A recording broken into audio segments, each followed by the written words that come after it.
and leave them Broadway girls alone. All right, here we go. OverDrive off and running. TSN 1050 on the TSN app, your home smart speaker, and up on TSN 4. Brian Hazio, Doc Jeff O'Neill, Jamie Noodles McLennan. I don't know if you saw that. There's a guy who sent a picture. Did you see our picture that we released? You know, the shaking hands and that. There's a guy who Why sent are you us guys a picture. releasing these pictures? Like, you guys think they're so... And I got to tell you one thing. Okay, what is the new picture, though? What are you talking about? Picture. It's three guys that are just big. I've seen those. Massive individuals. With tight jeans on? No, it looks like us, but they just blew us up. It is pretty funny. It's a good pick. There's good I'll stuff. tell you where I screwed up, and I think both of you guys actually did this, and it would have saved me so much heartache.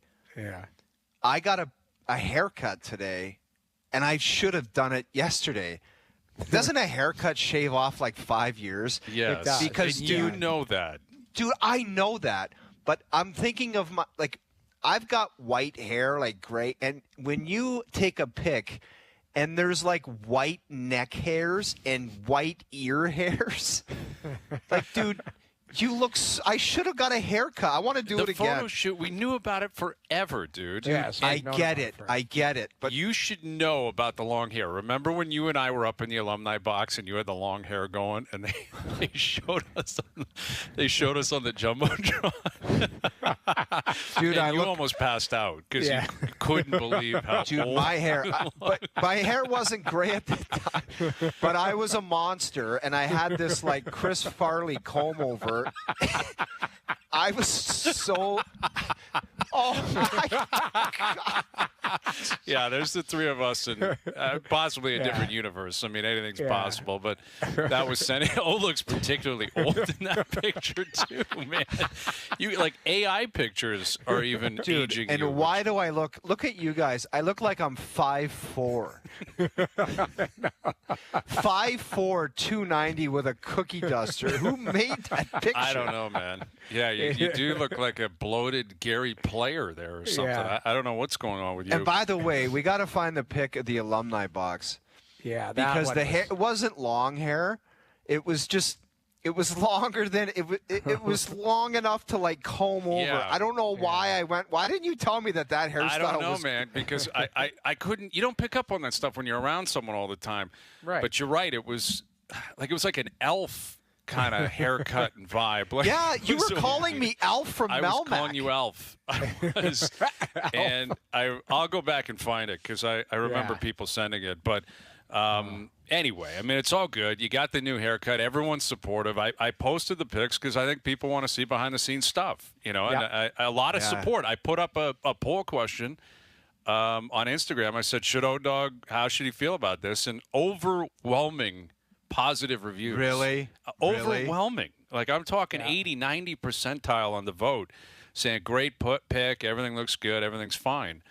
So we'll go back and we'll find the alumni box picture. That was from a few years ago. That was a good one. We've had some good picks down at the Scotiabank Arena, man. Like Noodles, you and I courtside. You and I in the alumni box. Dude, you know. that I told you, for the next 10 years, that courtside pic of you, where I don't think in real life you're like good looking, but you look good looking in that pic. Thank you. That's, Yeah, it is a good looking pic. It's a good video. like, you look prepared. good. Yeah. You were prepared. You were waiting for that moment. I for knew it was 15. coming, man. You knew it was coming, and you delivered, man. You were like Kawhi. That was the Kawhi of picture taking. You're right. You knew the opportunity against Philly, and you ran to the corner and you made the shot. You're absolutely right. And they might have been playing Philly that night, actually. Like, it was, I know Kawhi Leonard was, or no, it wasn't Kawhi, it was Kyle. Maybe it was down in Miami. Maybe they were playing the Heat.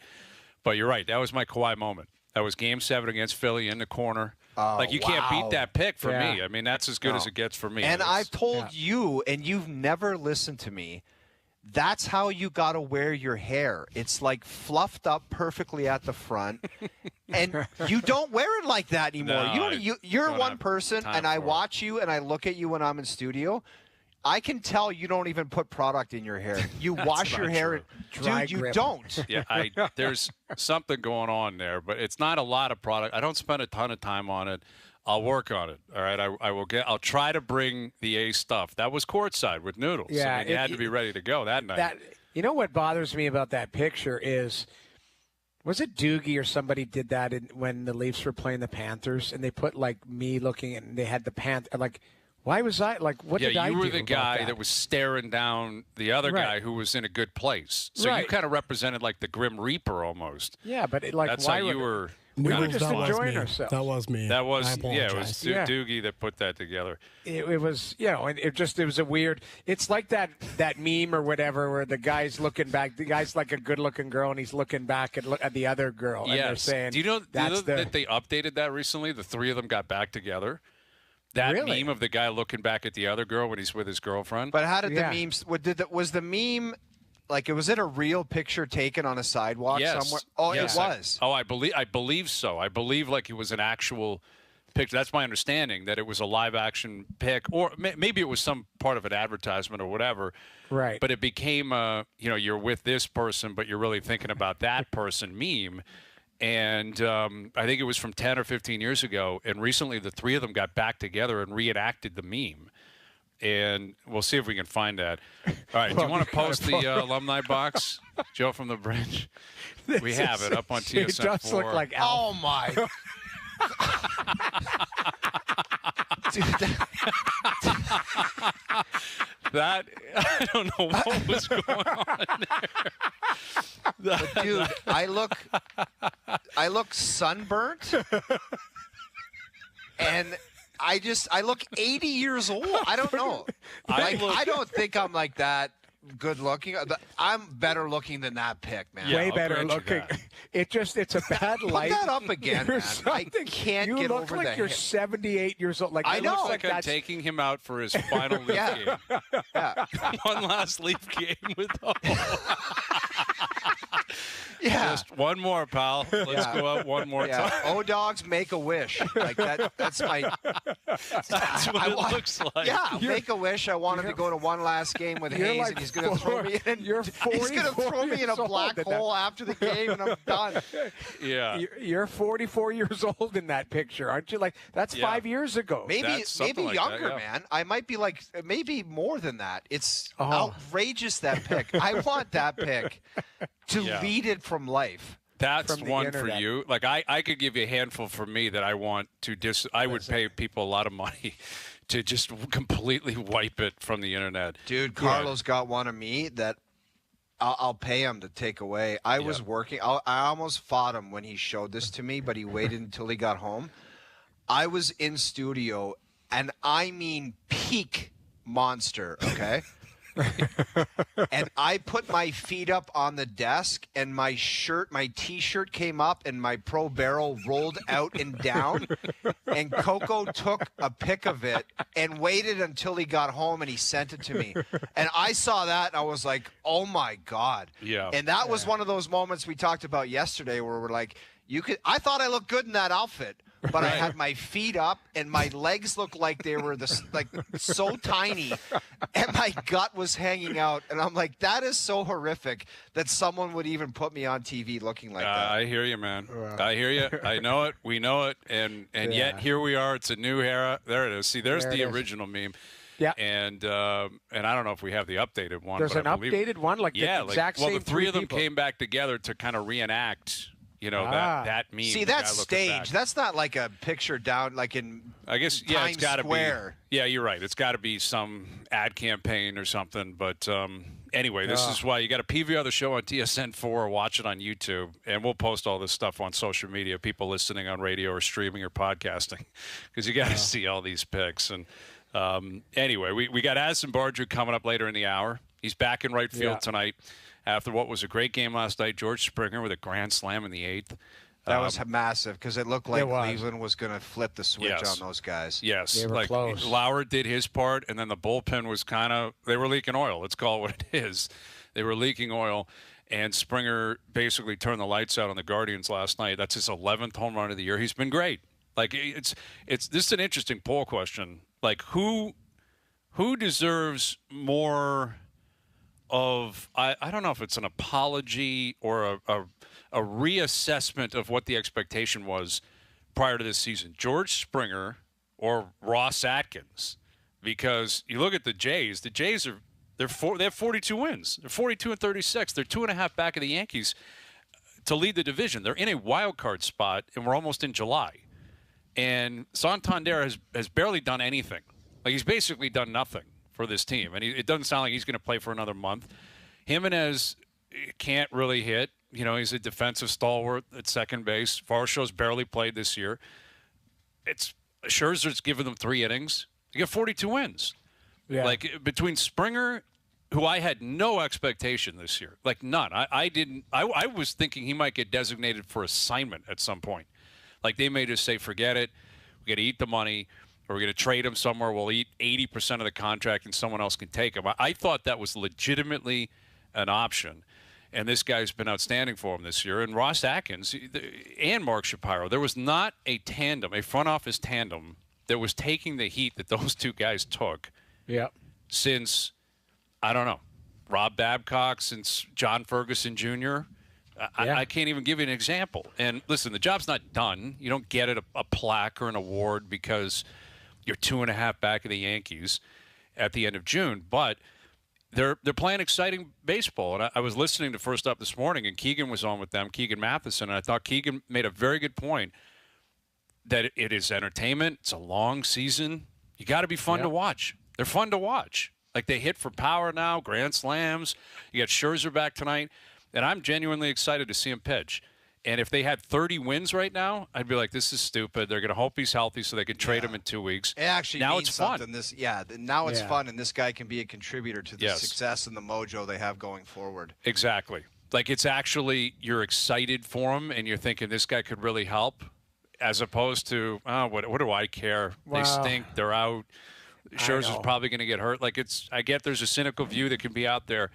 But I'm excited to see him pitch, man. If you can help them win, that's a big, big bonus. I'm really excited to see him pitch. I want him to make it through the game. I want him to have the start that he envisions, not one where it's like, hey, didn't feel great. That's the terrifying part. And I'm not trying to be negative about it. It's just this guy, it's been a long time, and it just felt like, what did it start with? Like, just a fingernail? Wasn't it a nail or a thumb or something? Like, it started. Yeah, remember it was a shoulder issue, and then there was an issue with the fingers. Right. And he kept saying that's where it all starts. Right. Because they're attached. Fingers attached to the wrist bone attaches to the elbow, and then it was basically that song that applied to him, and he's like, I need all of this to connect for it to work. And I hear what you're saying, and it's totally reasonable. He hasn't pitched a lot in the last few years. Right. But they could use him. He is Max Scherzer. And, exactly. If he gives them anything, and they're in a good place in terms of the bats, in terms of everything else that's going on for the most part in the rotation. I thought Lauer pitched very well again last night. All of a sudden they might have a 5-man rotation, something they haven't really had all year. So Addison Barger on that coming up in about 15 minutes. Get his take on kind of the mood around the team with Max Scherzer back on the mound.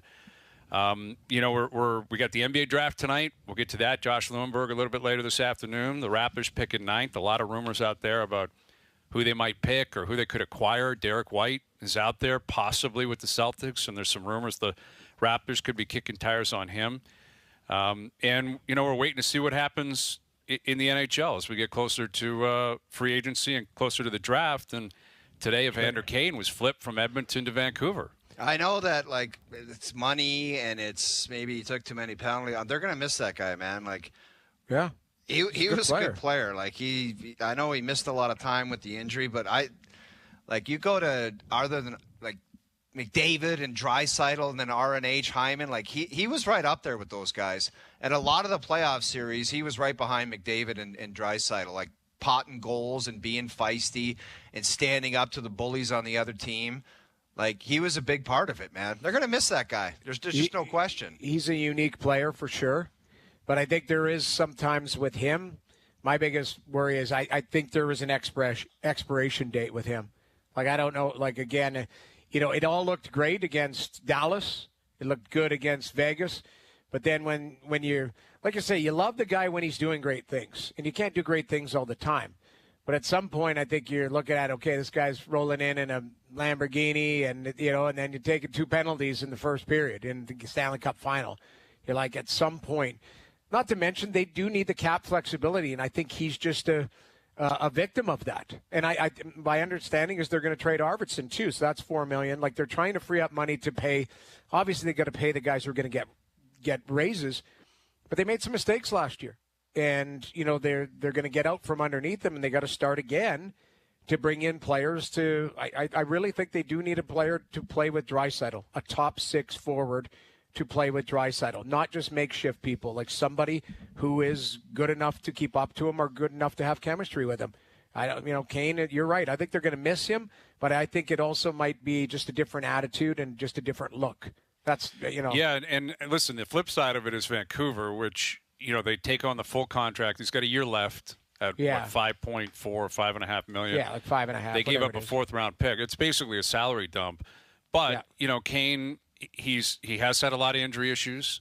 They don't have a lot of cap space out there. There's not a lot of flexibility in Vancouver. So if you're going to take him, is that your only move? Like, does this basically signal that Besser's definitely gone? And if so, what else are you going to add? Because Kane can score when he's healthy, but he needs help, to do that. He's not a one-man scoring machine. And from Vancouver's perspective, I would think Adam Foote likes the way that this guy plays because he's genuinely tough, man. Like, Evander Kane does not mess around. Like, he can beat the hell out of basically anyone in the league. He will fight literally anybody. He's tough. He plays tough. He's been around. He's a veteran. But Vancouver, I'm are they a playoff team next year? I'm not sure. And they're if going to be not, interesting, that's for sure. It's like like if you said what are they next year, I don't know if anybody knows that, man. Exactly. And I don't think this changed it one way or the other. Where, like, obviously this would signal to me they think they can make the playoffs, and they want to, because why else would you bring in Kane without the expectation that he's going to help you play playoff hockey? That's where he shines, I think, the most. So from Vancouver's perspective, this would signal we got to get the band back together. We got to get back in the playoffs. Well, we got to find a way to do that. Here's something that was said to me. Vancouver had a gong show on their hands last year in the dressing room. Had to get rid of JT Miller. I know, but bring in Evander Kane in the exact same spot. Like, that's a weird one, but I don't know. That's that's the cynic in me going, listen, I think Evander Kane's a unicorn. I've said that a million times. There's Brady Tkachuk, there's Tom Wilson, there's Evander Kane. Guys who can, kind of those 5-tool guys that do it all because they can fight too. But Kane has some baggage. You're not hiding from that. It's well documented. But he is a hell of a player. But isn't Vancouver trying to clean up like certain, maybe just you got to get that Pettersson going.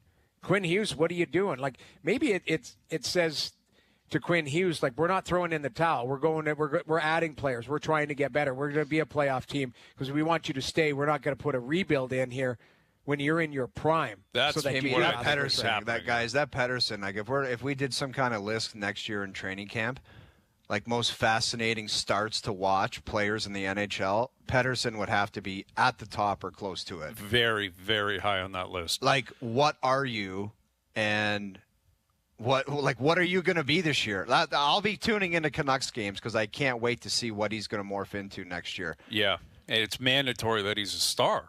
Like, he's supposed to be a superstar, and the fact that that's up for debate really symbolizes the season that they've had. But, yes, I do think Vancouver and their ownership, the reputation of their owner has always been not accepting rebuilds, not accepting missing the playoffs, do whatever you have to get in. And this would suggest they're continuing to push down that road.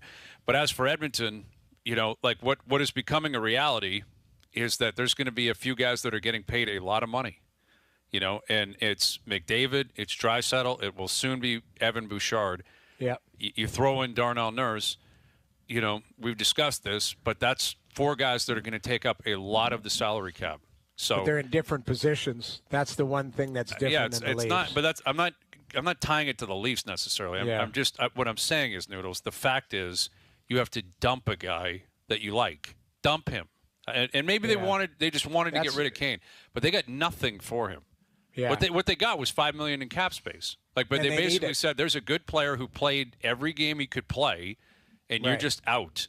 And Arvidsson, they're not going to get anything for him. What could they possibly get for Victor Arvidsson when the whole league knows they're just dying to get rid of him? That's what it sounds like. Well, they're not going to get anything. They signed him for free. They're going to get rid of him for nothing, and then you're going to use that money to try and get better players. Like that's that. In the end, that's the thing. Like you're going to. Sure.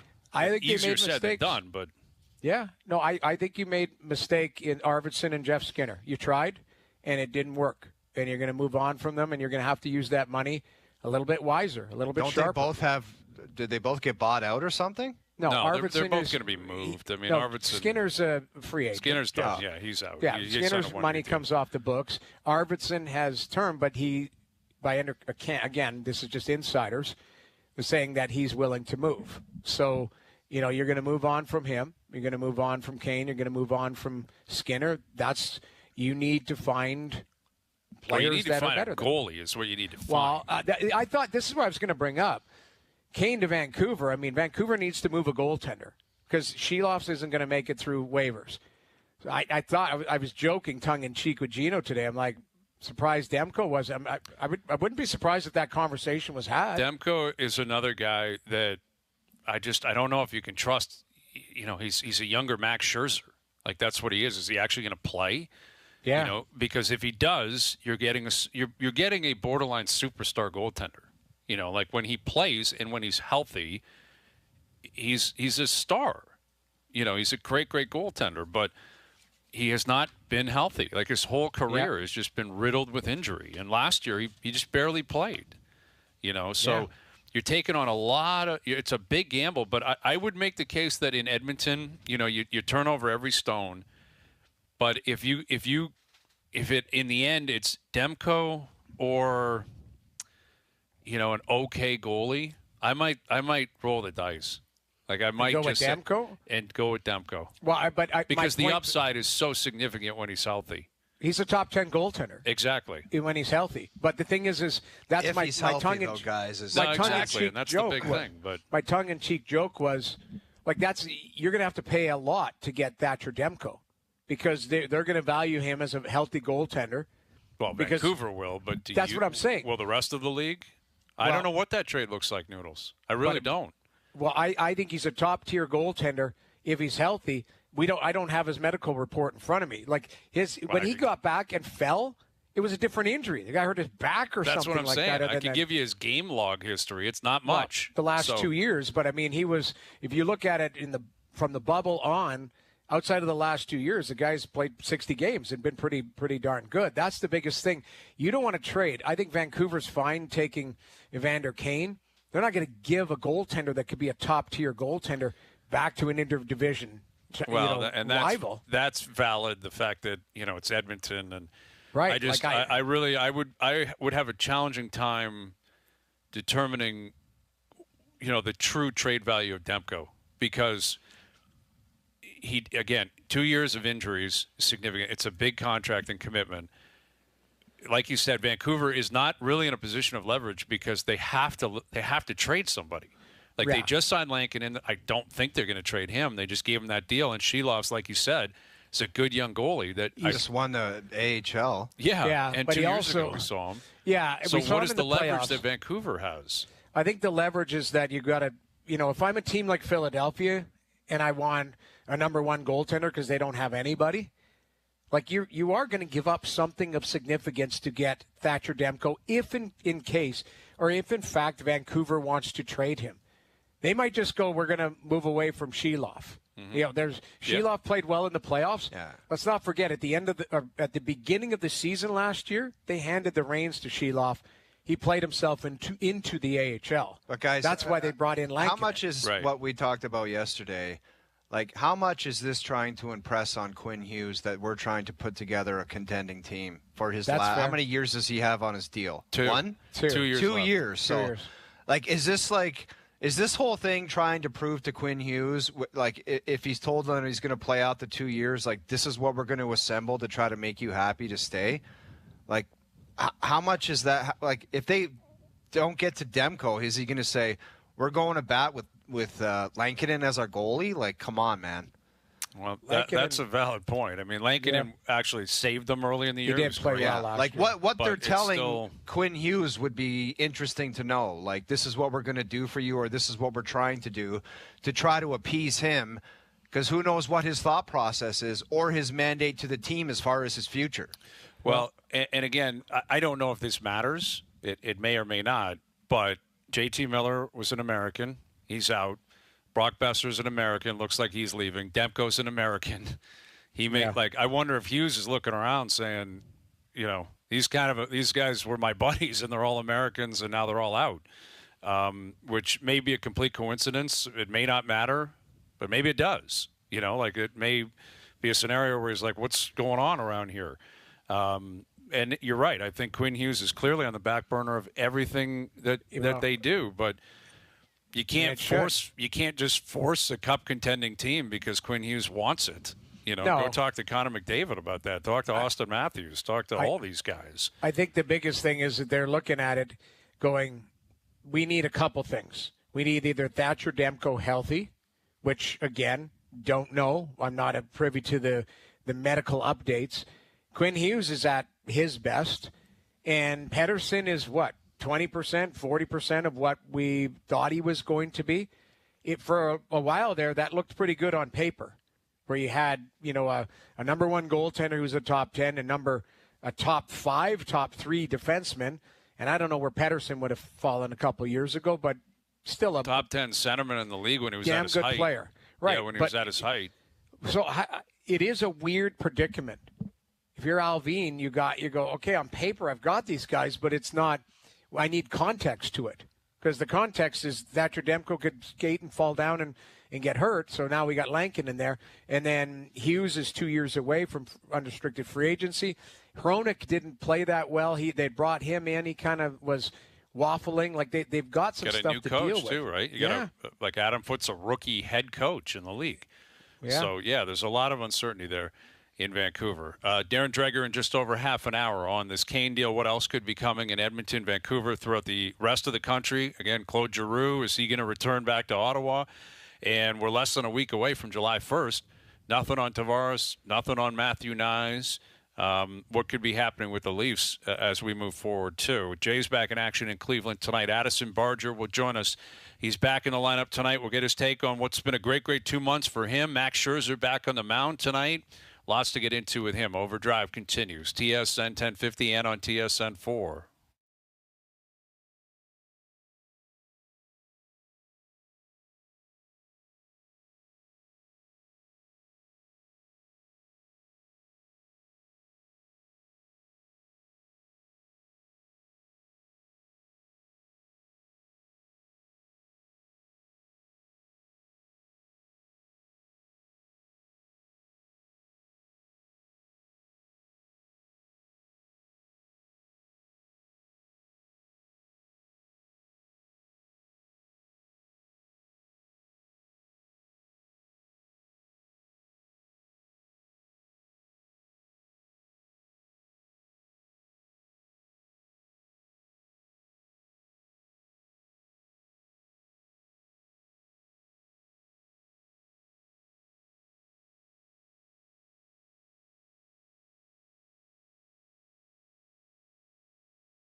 Now, back to Overdrive with Hayes, Noodles, and the O-Dog. I told you long ago on the road, I got what they waiting for. All right, Overdrive continues, powered by FanDuel, bringing you everything from the opening line to the final score. Darren Dreger in about a half an hour. Josh Lewinberg with a Raptors and NBA draft primer a little bit later on, and Jerry's percentages in about an hour. Jerry's been a busy guy, so I'm sure he's got a lot of takes, and we'll catch up with Jerry in about an hour. But the lineup's out for tonight. The Jays back in action, and Max Scherzer back on the mound tonight. Bichette will play short and lead off tonight, and Addison Barger back in the lineup playing right field tonight. He will hit second, with Vladdy hitting third. So Barger's back. He's had a great season. We caught up with him a little bit earlier this afternoon, and we began by asking Addison Barger, what's the vibe like with Max Scherzer on the mound again tonight? I mean, I think we're all excited to watch him throw and watch him compete again. You know, he's a dog, and we're excited to see him compete tonight.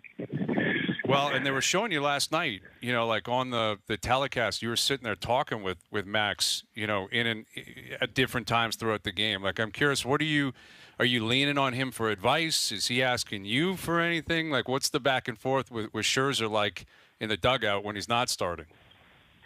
Yeah, I think he's got a lot of wisdom. He's obviously been around for a long time, and anytime you have a chance to talk to him about whatever it is, it's a good opportunity to listen and learn something. What's it like playing hockey with some Hall of Famers and legends? It's kind of like, I don't know, they got my attention, and you're always kind of watching them and what they're doing and how they're acting and how they conduct themselves in the clubhouse or locker room. Just what's your vibe been around Max, just keeping an eye on what he does? Yeah, I mean, he's an interesting dude for sure. It's crazy just being around a legend like that, for sure. So just observing him and seeing how he goes about his work and his thought process has been really helpful for me. And, obviously there's a lot to learn from him. So, Addison, before we get into hard-hitting baseball talk, take us through, are you guitar guy on the road? Do you bring your guitar with you? Is it, what's your go-to music to play for the boys? Yeah, do you ever fire it up after a loss? And just like in hockey, you can never fire up anything after a loss. So I don't ever bring it to the field, or I haven't yet. I don't know. I got to muster up enough courage to bop it out in front of the boys. But I travel with my ukulele because that's just easier to travel with, smaller. Okay, so what kind of music are we talking about here? Like, what's your go-to song? If Scherzer came up to you and said, after the game tonight, I want you to break the guitar out and you got to play something for me, what are you playing? I'm probably playing something from Jim Croce. So it's like folky, a lot of finger picking, that kind of stuff. Okay. Nothing super upbeat, kind of lame. All right, Noodles, you're a guitar guy. Can you play that kind of stuff or what? For me, it's just around the campfire. You do like Brown Eyed Girl, Margaritaville, just drinking songs. That's the thing that I used to do. I mean, you want to get the boys fired up. I mean, I don't know. I wasn't a finger picker. Like, obviously, Addison, you're more skilled when it comes to the guitar about that. But for me, it was just all about having some fun and getting the boys singing. Oh, absolutely. That's also awesome. Yeah, just getting 4 chords going and playing whatever. I love that, man. Exactly. Addison Barger. And listen, baseball's a grind. Like I'm sure you've been playing guitar for a long time. I don't know if you have any other hobbies, but do you feel like it just allows you to mentally escape? Like when you're away from the field, how important do you think that is to kind of get away from baseball?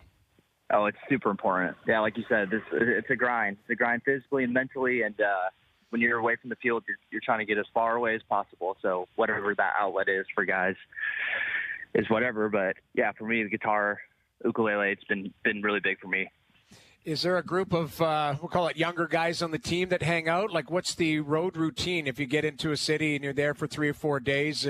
Is it dinners? Is it, guys hanging out in the room? A lot of either PlayStation or PS5 or whatever it is nowadays, online gaming? Like, what's the go-to routine for the guys with the younger group?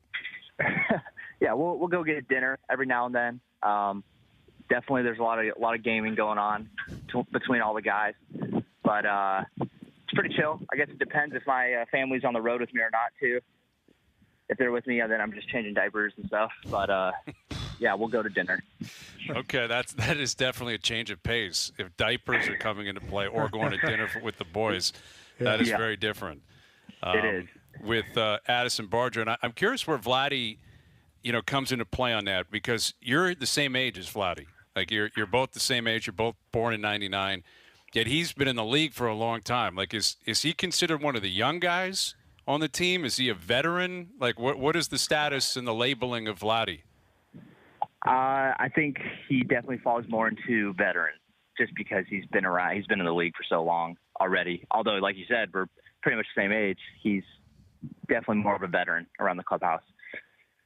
You ever talk to him about hitting? I know recently you discussed trying to hit the ball hard. I know, like, in the sport of golf, a couple of us are golfers. A lot of golfers out there thinking that, to hit the ball further, you just got to swing out of your shoes. And in fact, there's a lot of rotational. There's just a lot of science that goes into it. Have you kind of just tried to simplify that and just really keep things simple and just try to hit it as hard as you can? Like, just talk about your recent success at the plate.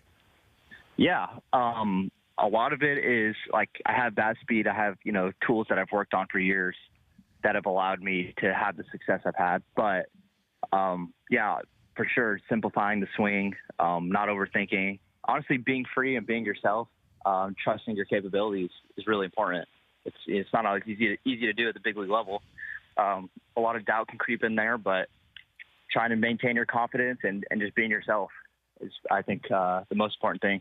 With Addison Barger, I got to believe a lot of that confidence comes, from your manager, where, you got called up on April 15th for 7-8 games, up with the big club, struggled a little bit. I think you had one hit in your first 7 games, and then you've taken off since. And I think that first game you played, April 15th, I want to say you were 7th in the lineup. Now you've been hitting, second, third. You've been offering up protection for Vladdy and for Bo Bichette. Like, when John Schneider has come to you and said, hey, man, we're moving you up and we expect big things out of you, how much has that boosted your confidence in the last month or so? A lot, for sure. Knowing that they trust me enough to put me towards the top of the lineup or at the top of the lineup is really cool. And it's nice to know that they have that confidence in me, and it definitely gives me a big boost of confidence as well. So, Addison, growing up, my dad built a small rink in the backyard to play a little hockey. I'm sure the three of us all had rinks in their backyard in Canada here. Did you have a full-size baseball stadium in your backyard? Like, maybe walk us through this and how that all unfolded, and maybe how it's translated to your development and in making it to the majors. Yeah. So we built a full-size major league infield in the backyard.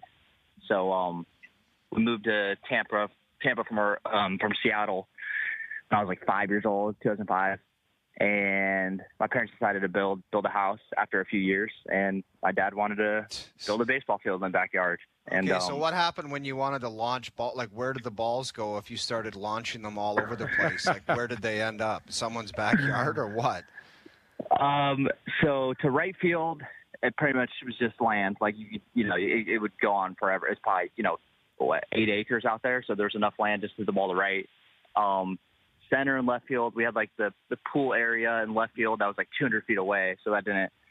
I broke some windows a couple times, and then I think we just stopped hitting on the field. Probably around like 11 or 12 was when I stopped hitting on the field there, and we just hit in the cage. Yeah, you can't get in trouble either. Like, you talk to your dad and say, you built the thing, man. I'm just launching baseballs. Like, I don't know where these are going. He was the one throwing me BP, so, he didn't care. As he should. My mom probably cared more. Yeah, your mom probably would, exactly. Yeah. So are you like a big Field of Dreams guy? Have you watched that movie 15,000 times or what? I've watched it a couple of times. My dad is definitely a big Field of Dreams guy, for sure, because and he's always been the one that's worked with me, played catch, all of that. So he loves that movie. He does talk about it quite often. Yeah, for sure. With Addison Barger back in the lineup tonight playing right field, and you've kind of jockeyed between third base and right field, probably playing more right field in the last little while.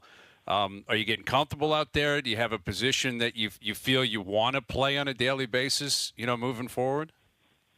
I mean, yeah, I came up as a shortstop. I'm a natural infielder. Started playing outfield a couple years ago. I don't know if I don't know. I don't know if it sounds bad, but I don't really care where I play on the field, I guess. Like, it doesn't really, doesn't really matter to me. I don't really have a preference. I like playing right. I like playing third. Wherever I fit into that lineup I'm more than happy to play. That's probably the attitude that John Schneider wants to hear, man. I can guarantee you that. Like that's what'll keep you in the bigs. And I mean, you're playing great. The team's playing great. I'm curious, before we get you out of here, if you can kind of compare and contrast the mood around the team when you arrived, a couple months ago, where it's a bit of a slow start for the club. And now when you look at where you guys are at, you've been red hot now for the better part of a month and a half. You're 2.5 back of the Yankees. You're in a playoff spot. What's the mood like today compared to maybe a couple of months ago in the clubhouse? Yeah, the vibes are really good right now. We're having fun. We got a good group of guys. We're all pretty tight. The vibe can't really get much better, I don't think.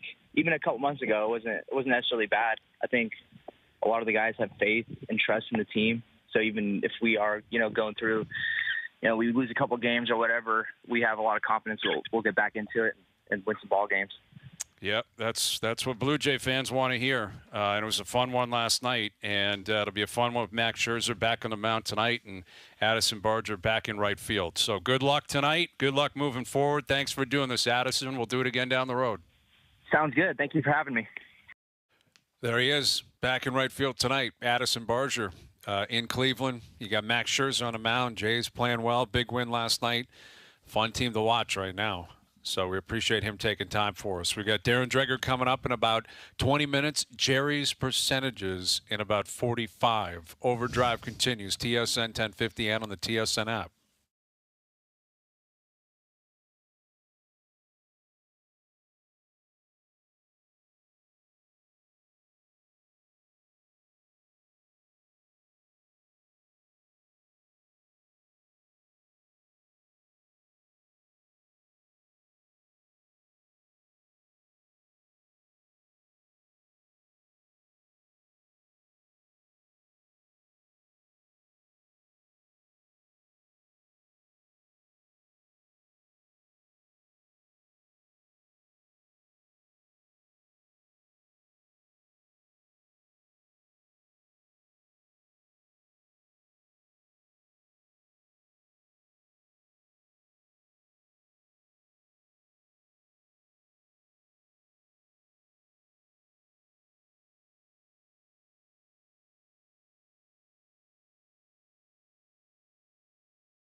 Back to Overdrive with Hayes, Noodles, and the O-Dog.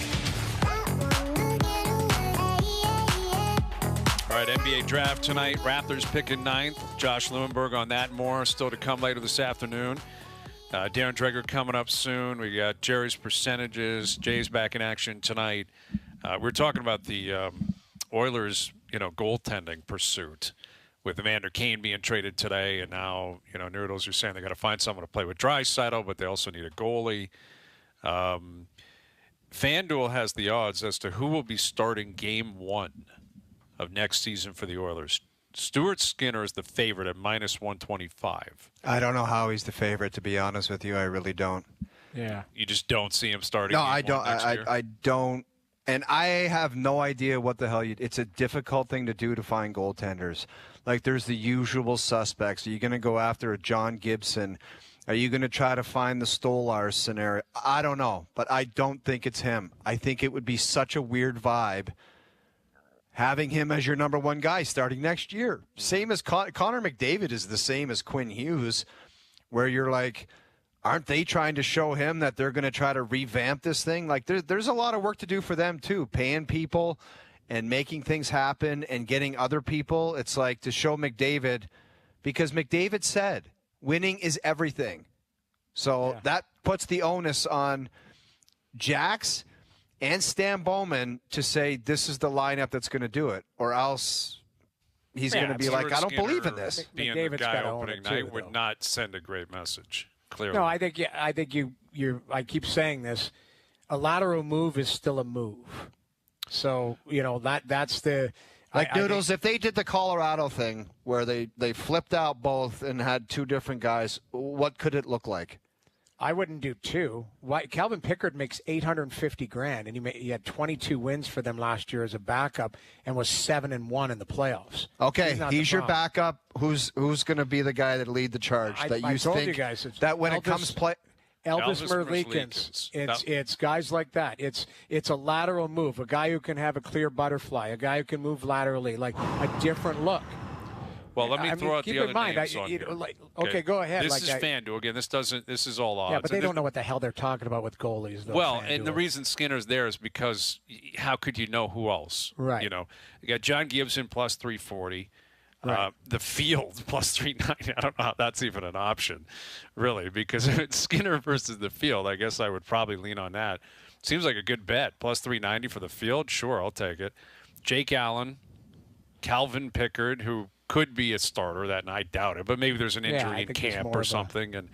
But what they have, what I find interesting is, now this is like, I think 60-1 or something, but Joseph Wall is on that list as a guy that would they call and try to sniff out one of the two Leaf goalies. Why? Like that would be. There's It's no a lateral move, is it not? Like that's what you keep Yeah, but saying. it's not but it. What are you paying for him, and why would Tree trade one of those two? Who's coming to take his job? I don't know. I mean, I'm just saying they're on the list. I mean, I wouldn't trade one of the Leaf goalies personally. Well, I think that's the best way to make sure that you're kind of playoff proof is to have two good goalies. Yeah, we've seen it in the past where the other guy is like not a capable backup, and then all of a sudden somebody gets hurt, and you're like, oh god, that guy's got to go in. Yeah. That's Right. a dangerous. Like if game, there's all man. this concern, Marner's leaving, and what about the? If you No, have I a think good you- goalie in net every night, you're going to make the playoffs. That's why I say I don't like that list, because why would Joseph Wall even be on that? Like there's zero, I think don't know. there's He's a zero Leaf and chance, maybe you get zero big odds. chance that they like Tree would trade any one of his goaltenders right now. Like what's the monster's name there in the minors? Dennis Hildeby, yeah. Hildeby. And there's another, the Russian kid who. Yeah.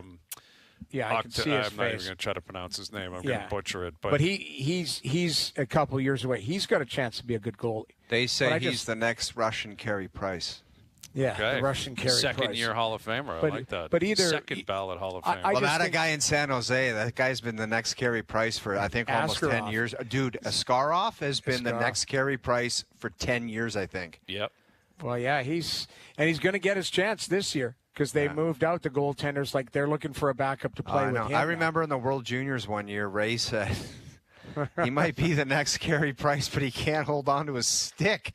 Because he was dropping his stick everywhere. 4 times in one game, I watched him drop it, and I'd never Yeah. seen the guy play well. But he plays unbelievable in the minors, and he's had some good games at the NHL level.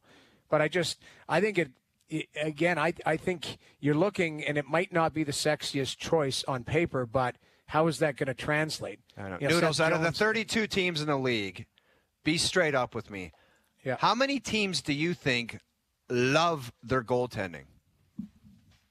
8, That's scary stuff, man. 1 in 4, 1 in 3. You know, like probably 8 1 in 4. teams out of 32. Why isn't there any? And I know, like, it just seemed like back in the day, everyone had a heater goalie.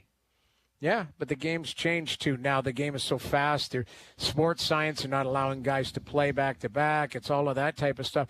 Guys are conditioned not to play back-to-back. It's more, hey, how can we get a guy to play 55, and now you need somebody to play 35. So that's the tandem situation. Like, I've never been disappointed in Stuart Skinner's durability. He got hurt. Yeah, he got bonked on the head down the stretch here. But guy played 82 games the year before, including playoffs. Like, he's a durable guy. I just think that they might be looking for a different look in net, just the way that they defend, the way that they stop pucks. Like, he would be a casualty. This is why we'll get into it here in the 5 o'clock hour, because like it's a lazy argument to go, they lost because of goaltending. They didn't lose because of goaltending. They didn't win because of it either, but they didn't defend that well. We talked about McDavid and Yeah, best Draisaitl. players weren't that great in the They weren't biggest that games. like they're in the Stanley Cup final, but there's growth to be had by everybody involved there too, not just the goaltender. Darren Dreger coming up. Jerry's percentages coming up. NBA draft. Jay's in action tonight. OverDrive continues. TSN 1050 and on TSN 4.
This is Overdrive with Hayes, Noodles, and the O-Dog on TSN 1050.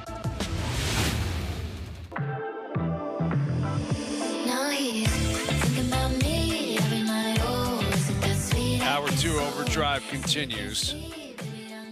Brian Hayes, the O-Dog, Jeff O'Neill, Jamie Noodles, McLennan. We got Jerry's percentages later in the hour. Darren Dreger coming up. I might have a new favorite NBA player who will be drafted tonight because he sees the world the way I see the world. At least what that's sense. Well, that's scary, by the way. It is. It is very scary. But Ace Bailey, who's a kid that's coming out of Baylor, Great name. Yeah. Great name, Ace Bailey, exactly. Hockey player's name in the NBA. But he hasn't been showing up to anything. Like, he hasn't been doing any workouts, any interviews. And the belief is he's doing that to effectively sabotage his way from being picked by Charlotte or Utah. Because the top three look set. Like, it's Cooper Flagg, and we think we know. You never fully know, but we think we know who's going second and who's going third. And Charlotte and Utah pick fourth and fifth, and this Bailey kid is projected to go to one of those places. I think you said it last year, Hayes, or in one of the times that you Rutgers griped about. he played for, yes, Rutgers. Yeah. You've griped about irrelevant franchises. Like, if you want to talk about an organization that's been trudging through the mud, the Charlotte Hornets. My God, man. And that's what I'm saying. Like, I appreciate this guy because he's like, I'm not going to Charlotte or Utah. Yeah, Are you I'm nuts? 20 pounds overweight. I've got a bad attitude, and Yeah. I want no part of this. You don't want – now, the problem he's got is Washington picks sixth, and they're just as bad and just as irrelevant. Yeah, Like- it's not.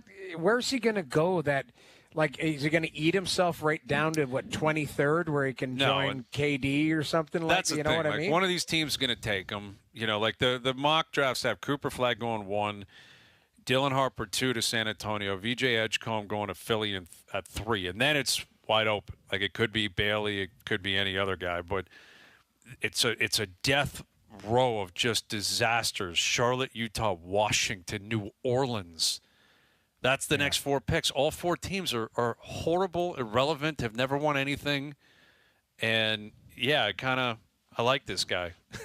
I like that he's like, I'm going to sabotage this. Like, get me down to Brooklyn at 8. Maybe the Raptors. I doubt he won't be on the board at 9, but that's kind of what it sounds like is going on here with Ace Bailey ahead of the draft tonight. It is a good name, Ace Bailey. It's a great name.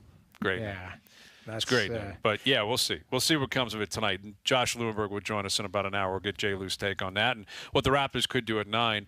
Darren Dreger coming up here in a moment. Looks like Riley Smith has signed a new deal, a 1-year deal to stay in Vegas, right? It's a team-friendly deal. That's the old state taxer, isn't it? I mean, he was a really good Vegas Golden Knight when they first got him. Yeah, he was probably like, I don't want to go another place. Like, because he bounced around. He was with the Rangers, Pitt. He got back there, and he's like, he's probably got some cash in the bank, and he's like, give me the 2 sheets, and I'll stick around. If it works out, maybe we do it again. Yep. Not a bad place to – like, they're going to be building something out there in Vegas where guys that play there, like, a lot of times, guys, the house is just like an asset, and when they leave, it's like, up for sale, give me the money. There's probably a lot of guys that are going to be like, I like to retire in Vegas, and this is just going to be a great setup, man. Be involved with the organization. I don't know. I talked to my wife about retiring in Vegas. It would be pretty cool to like go just watch practice and go to Vegas Golden Knight games, and like that would be pretty cool, man. It's and plus Vegas Henderson would be a cool spot, man. No kidding. You talk to guys there, though. Dangerous. Burbs, though. That's the thing. Dangerous. That's where the thing is those guys rarely, like, it's funny, like, we all live in the suburbs of Toronto. Like, to go downtown, it's a big trek. So I don't know. I mean, I think It's not that big of a trek. I hear you, but it's not crazy. It's But an yes. hour. It's an hour to drive to the grocery store in this place these days. Well, with the Toronto's a traffic. different story, yes. But, Valid. And I'm yeah, sure we'll that's bring the in case. dregs, but, I don't you know. think there's like, no frills on the strip that you're trying to get to. But Yeah, agreed. Anyway, Jerry's in about 20 minutes. Here's our TSN Hockey Insider, Darren Dreger. What's the latest out in Vegas, Dregs? We were just talking about Riley Smith signing 1 year for $2 million. That doesn't put a damper on their pursuit of Mitch Marner, I would assume. I wouldn't think so, no. Again, when you look at the history and the track record of Kelly McCrimmon especially, like Bill Zito, like the top GMs in the league, I mean, it's a game of chess, and he always seems to be a step or two ahead.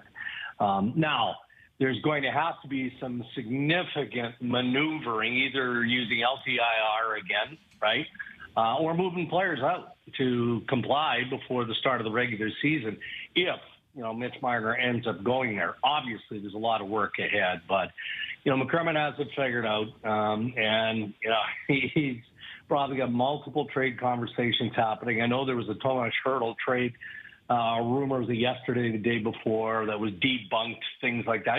It's going to be ongoing around, basically every player on that team until we smoke through, free agency and it becomes apparent as to what their next move is there. It just stays true to Vegas, though, Dregs. Like, they'll just keep tinkering, and they'll believe in a guy and bring him in, and if it doesn't work, it's like they don't wait around and say, we're going to honor the contract or give this guy 3 years to prove his worth. They get a look-see, and if they don't like it, they'll tinker, and they'll want to bring in a different player. And I give them credit for that, man. It's business, but McCrimmon would be offended by me saying that as bluntly as that, because he does. He cares for his players. Yeah, of course. But look at the challenge every single season since the Vegas Golden Knights broke into the National Hockey League via expansion from Bill Foley, the owner, is go and win a Stanley Cup. And I remember, when they first kind of acknowledged that, we all sort of chuckled, but as if you're going to win a Stanley Cup in the first few years. But here we are, and every year they're a top contending team. So when your owner is fully on board, then isn't that management's job? Like, yes, you can collect top-end guys, but there was no guarantee when they acquired Jack Eichel from the Buffalo Sabres, and he went through his surgical procedure, which was inflammatory at the time, that it was going to work out the way that it has, right? Well, if it didn't work out, okay, well, then you figure something else out. And they do that as well as any. But they're a destination of choice, no different than the Florida teams, and that helps as well. So, Dregs, Evander Kane gets traded. We're starting to see some movement here in the league. Do you sense that there is more trades brewing as opposed to, maybe free agent because maybe the list is a little thinner than expected? Yeah, I think that there are trades brewing, but it's a bit of a circus trick to try and pinpoint exactly who or what we're talking about here. I kind of sound like a broken record in talking about Bo Byram and the Buffalo Sabres. But, man, there's a lot of activity around that guy. And, Adams has made it abundantly clear he's not moving him unless he gets exactly what he wants. He wants a right shot D coming back. I mean, that's perfect scenario, right? There could be other pieces that sway his decision, but more or less it's contractual. Byram has arb rights, and then you could walk him into free agency with a 2-year deal. Probably if he stays in Buffalo gets a 1-year deal. But even if he gets traded, the team that acquires Bo Byram could have a challenge in getting a longer-term contract extension. And it's because of the carrot that is the expanding salary cap.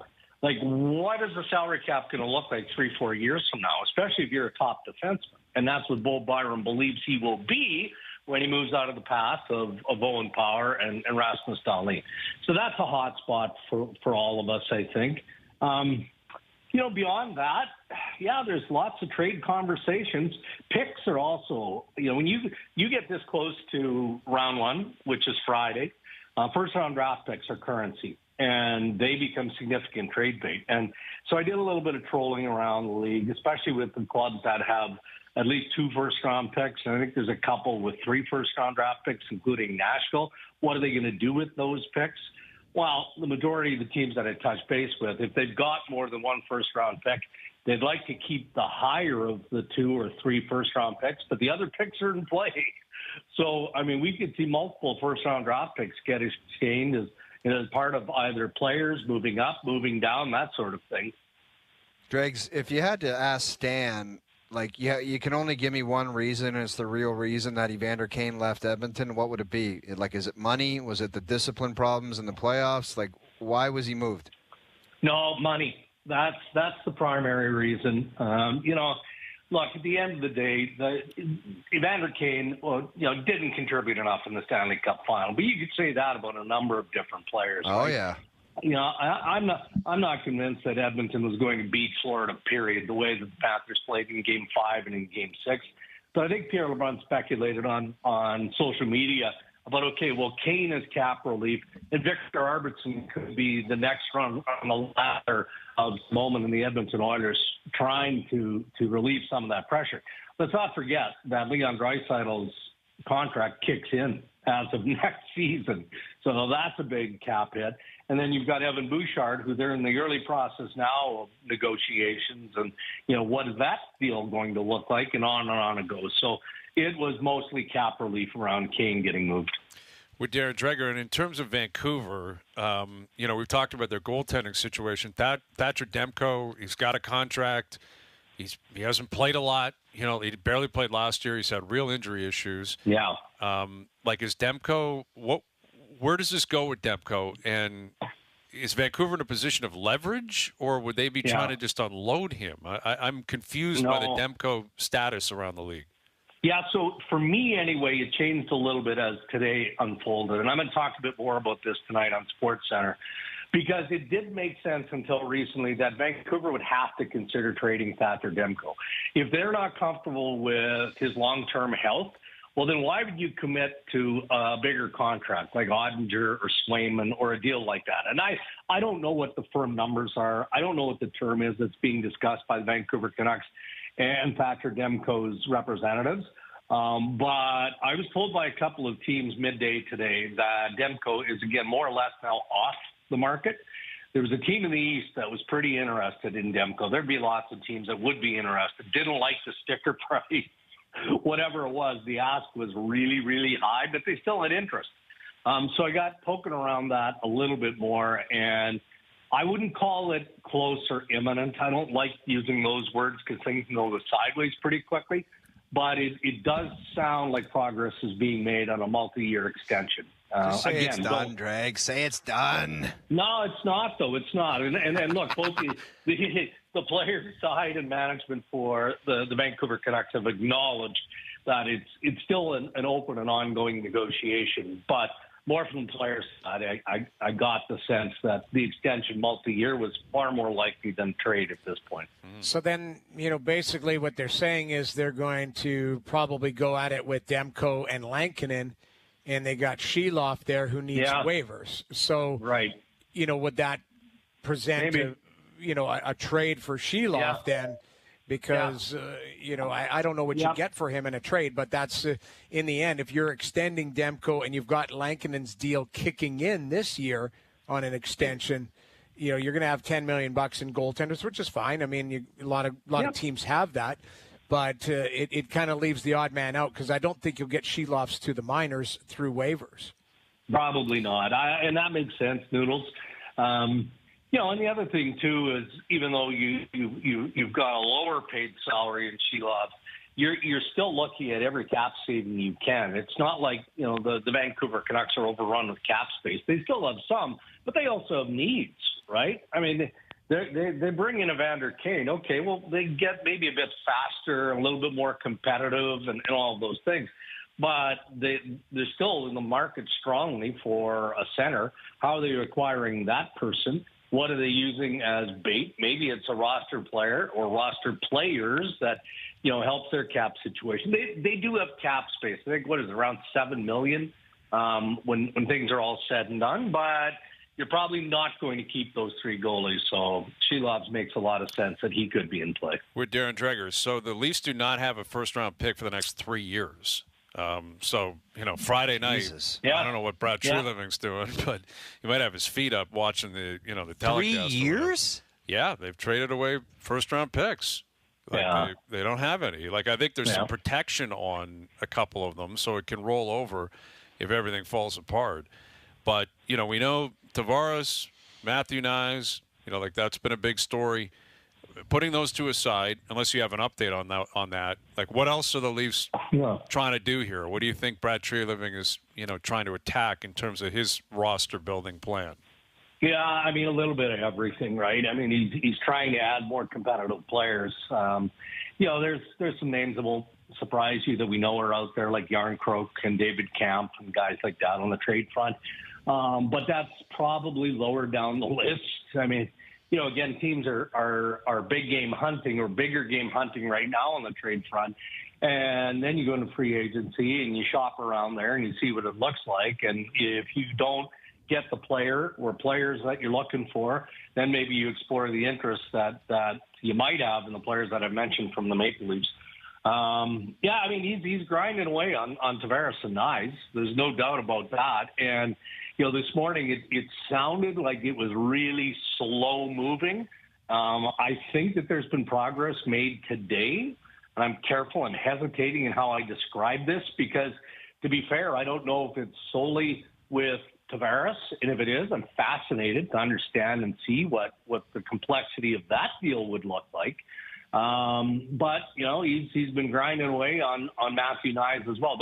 Those two guys are obviously the priority as you head into the weekend. I think he'd like to get them done ASAP so that you can focus on the draft. If there's a trade that makes some sense, okay, well, that can happen in Los Angeles as well. Not that Trilling will be there.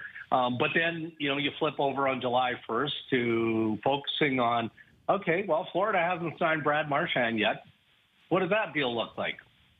Let's kick into free agency gear. So his plate is full. There's a lot going on. But again, it smells like there's at least some progress being made, especially with Tavares. Yeah, I'm curious they're two players on completely different ends of the spectrum. Like Tavares is 35 and Nyes is a young kid who's on RFA. But I wonder if there's, a bold number in mind, that Tree Living would be comfortable if you combine the two, per year. In other words, I get $12 million that I want to split up between the two. I don't know. I'm using that arbitrarily, but do you see a connection there? As they're trying to put the dollars, together here. That the Nyes and Tavares, the combined money is what kind of has to be figured out before they can move to that next step, like you said. Yeah, well, for obvious reasons, you want John Tavares at the lowest AAV possible. Yes. Right? The absolute lowest. How creative can you be to get there? Because you also know that John on the open market is worth way more than the Toronto Maple Leafs have the stomach to pay him. And we know we don't have to go down this road again. We all know that he's willing to take a hometown discount. But there's only so far you can go with that knife before the cut is too deep. And I think that Toronto is recognizing and acknowledging that to some degree in the discussion. But it's not just those two guys, because now you're also creating space.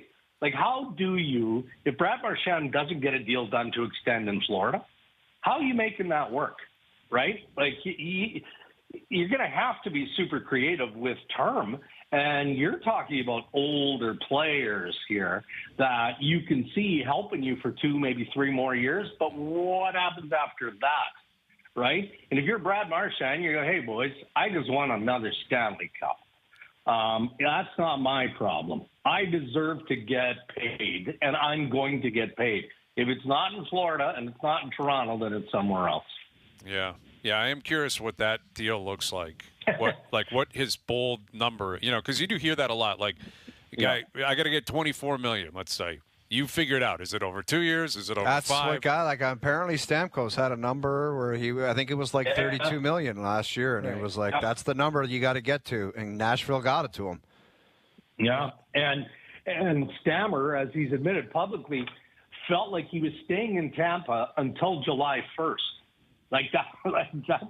And I mean, he was a lifer to that point.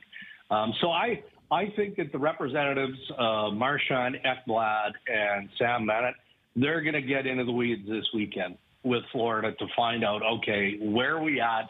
How do we get there? Or is it doable at all? So the fun stuff is OverDrives, where it's like, oh, yeah, we won the cup. Like, is it down to numbers now where it's like, hey, don't forget, there's a bunch of other teams here? Yeah, pretty much. But, again, it depends on the player you're talking about or the player agent that we're talking about, because that there has been a legit threat made by the National Hockey League when it comes to tampering, right? So there's only so much, you can talk about, but in Florida's case, they own those three guys, right? So till July 1st rolls around, they're free to talk to the agents of those players until they've exhausted the conversation. So I think that they get into the heavier lifting this weekend. Yeah, it is. It's interesting. Like, all the players have sobered up now. Like, actually, money starts like being real, or possibilities become. Yeah, it becomes more realistic, and also from Florida's standpoint, like, you guys were on the ice with Bill Zito, and why wouldn't he say, "Yeah, we're going to try to get all three"? Of course. Hey, we're going to try to get everybody, McDavid, and try to say, why not? You just won the Stanley Cup, but you got to. You know, I feel like it's just as likely that Florida is ruthless, and it's like, we have other plans. And it's not, and we're going to move off you because you talk about being in a position of leverage. They won 2 cups already. So I think we are going to see some trends developing here. We've already seen it with the older players, and you give them an extra year or two, to lure that player in, and you worry about it down the road. I think there's a couple of players that are noteworthy here that we could see take shorter deals, and I'm not talking 2, 3, 4 years, but maybe 4 or 5. Maybe 4 or 5 on extensions. Wouldn't shock me if Marner was okay going with that term. Wouldn't shock me if Evan Bouchard, who's an RFA, opted for something like that. Wouldn't surprise me if McDavid opted for something like that. Why wouldn't you? Why wouldn't you? Bet on yourself. Like, Matthews has done it in Toronto, and he'll continue to make money with the cap going up, when his deal expires. So why wouldn't some of these other superstars try that? Well, keep in mind, too, with the RFAs, or the guys who are not RFAs, but the guys who have 1 year left in their deal, if you sign a 4-year extension, that's 5 years. That's 5 years, yeah. Right. Like, that's still a long, and the cap is going to look so different 5 years from now. So I can see a guy like Evan Bouchard betting on himself going, I'll take 4 at 10 or whatever the number's going to, I'm not going to guess, but, and then saying what's it going to look like 4 years from now if I continue to put stats up. And, I think Marner's a different situation. He's a UFA. But the guys who have a year left in their deal, you can go shorter because the cap's going up, and they got an opportunity to bet on themselves again, or give themselves an opportunity to move on if they don't like what they're seeing in their current situation. Yeah, and that's also why, this trade and sign or sign and trade formula, it's fun to talk about, but players who have that level of swagger now are less worried about that A tier. And I remember having this conversation with Andy Scott, who represents Mikko Rantanen, at the time that was all happening at the trade deadline. And, we're all thinking, oh, geez, you'd want the A tier, and that worked out fine for him. But it wasn't a deal maker or a deal breaker, because the belief in the player is, okay, well, you get through 7 years. All right, well, what is the cap at that point? So you play for 1 more year at $12 million on a discount in that final year to get it to 8 at that point. So it has become, for top players, we're talking about less and less of a deal maker, making sure that you get that A tier in a deal. All right, Dregs, we'll leave it there. It's going to be a busy week. We'll do it again soon. Thank you for this. Okay, boys. Have Darren a good one. Dreger at TSN Hockey Insider. There is just an element of gambling with that too, right? Like, if you're the player. Injury? Yeah, I mean, injuries, your play falls off, it's happened where guys at 27 are one thing, and at 31, it's like, I'm not paying that guy. I would be. So what are you saying? If you're any of these guys, you take the big money. If I'm Marner, I'm taking the money. This is your chance. You're the man. You're the king of the UFA crop. All these teams want you. I'm getting 7 or 8 years at 12, 13 and banking it and saying, there's my career. Because Mitch Marner he's not McDavid. Like, McDavid can do that. McDavid could sign a 1-year deal at $16 million, and then the next year 1 year at 18, and then the next year 1 year at 20. Regardless of how he plays. It doesn't matter. Yeah, exactly. But as far as money, though, the guy's already probably got 100 in the bank. Marner. Marner, yes, he made a lot in Toronto, a lot, off the ice as well, endorsements and all that. And listen, he very well, maybe in 4 years, he's still one of the 20 best players in the game, and the cap's way up, and he gets $18 million a year on a long-term deal. Maybe he plays his cards right, and that works out. But again, Marner is not. He's not one of the 10 or 12 best players. What if the playoff history continues and teams are like, man, he's 31 now, and in the playoffs it doesn't work? You really think you're getting some grand slam deal? You know, I would personally take the contract. I don't know what he's going to do, but yeah. And listen, you know, where the money goes here in Toronto, like, I don't think people are fully expecting Brad Marchand to be a Leaf. I think that'd be silly to just believe that he's going to pick here, or the Leafs are going to be the ones to get him. But if the rumors keep going and he gets to free agency, you know, and if they manage to sign him, I'd be curious to see how that will rank in terms of reaction. You know, how people are going to react. They've, you know, 7 years ago they signed Tavares. Nothing can really match that. That was just crazy. No. It was bedlam when they signed him. But it may not be far behind. Yeah. Because I wanted to ask you about a quote I saw on the First Up Twitter account, and I don't know who said it. It might have been a quote from Feschuk or Carlo or AK, talking about the idea of Marner sticking it to the Leafs with a signing. And I thought to myself, how is that even possible? How could he stick it to the Leafs with a signing? Would that be like signing with Florida with a low? I don't know what that means. Like Marner sticking it to the Leafs. Is that possible, Hayes? Well, I guess if you go to Florida and you take $9 million, then that would be sticking it to an extent. You know, I just don't think of it at all. Like when you just say goodbye to a team and you do whatever, it's not sticking it to anybody. Like the guy's UFA, unrestricted. There's no sticking it to anybody. Yeah, do what you want, man. I wish the guy all the best, man. I hope he gets all the cash. Deserves it. Like I don't know what else to say. I mean, I think what it is, Brian, you can speak to it a lot better than I can. You know this market. You know the fan base. Define sticking it to it. It's signing for, you know, cheaper with an organization. Yeah, I think that goes without saying, because a lot of the blowback on Mitch was the contract negotiation. Got to get all the money. A belief that he was. I don't even think it's a belief. It's a fact. He was overpaid. You know, it doesn't mean he didn't pull his weight. But when you consider other guys in his bracket, Mikko Rantanen, Braden Point, other guys who were like right in the same, they got way less, and that's the wasn't there fault. an opportunity? Hey, I think there was an opportunity after his second year for an 8x8 in there somewhere. Well, and that's again, the Leafs have blood on their hands here more so than Marner does. Like Marner, every player can ask. The team was the one that buckled and said, "Fine, we'll give it to you." So the team didn't help here, and your focus should be more on the Leafs than it should be Marner when it comes to that. But the point being is that was the impression. You know, didn't sign for 8. Why not sign for 8 years? Could have signed for 8. The Leafs wanted him to sign for 8. No, 6. Right. Okay. You know, like it was just, and he made that decision too, and he's got to own that.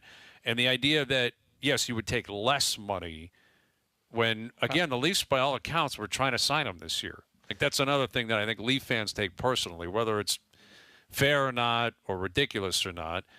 There is this sense that, you know, he's doing the Leafs dirty here because they wanted to keep him, and then they wanted to flip him for Rantanen, and he said no, and now he's going to leave for less. And, you know, people are going to feel burned by that. But, you know, it's a scenario where, you just got to cut bait, man. It's been 9 years. He's going to move on. It's been a long time. It's a new era. That's just the way it goes. It's a weird thing. So I was just looking at his career earnings. He's made $67 million. So you take half of that in taxes because of where he lives. So, you know, everybody gets taxed. Let's clarify that. I know, but this is where he lives. It's like there isn't a place Canada's in the a league joke that doesn't compared have taxes. to. My point being is Canada's a joke compared to other spots. I mean, Alberta's the best situation. Sure. 30% or $30 million out the door, right there. So that's he's getting paid in American. Yep. And he's living in Canada. So but my point is, he doesn't have $100 million in the bank. He has an opportunity to sign a $100 million contract. This next one, if he goes 7 years times 14, that's 98. That's $100 million in your pocket. It's a lot. So that's $1 million Canadian for sure. Yeah, but that's my point. Like this guy has an opportunity to cash out. Yes. Like, you know, and that's where it ties back to your conversation, Brian. Like that's. You know, why wouldn't you? Why wouldn't you take that security of putting $100 million guaranteed in your pocket as opposed to your jeans? Right. And again, maybe it won't matter, but if the reporting is accurate that part of the Marner issue is that he took too much heat here and all that, why put a spotlight on yourself in the new market where you don't commit to the full term. And maybe it won't matter wherever you go because you're not going to a hockey market. No one knows any better anyway. Maybe that happens. You sign wherever you sign Anaheim for 3 years, and they're like, oh, okay, cool. I love whatever. a 3-year deal. I know we just talked about the security and all that, but it's like you experience it. You see if you can have success. Not everything's automatic in life. Maybe after year 2 you hate it. And you're like, okay, we'll do it another year, and then we're But the going modern again. athlete can demand a trade. And, You're right. And be flipped, and You're right, control you're right. everything. But if it's Vegas, let's say, like I don't know if he gets the full 7 years or wants it. Maybe Vegas is like, we'll give you what we can, but it's a 4-year deal. Or he decides that he wants 4 years, and that puts him to age, 31, 32, and then there's another deal behind that. So, I mean, there's lots of options for here.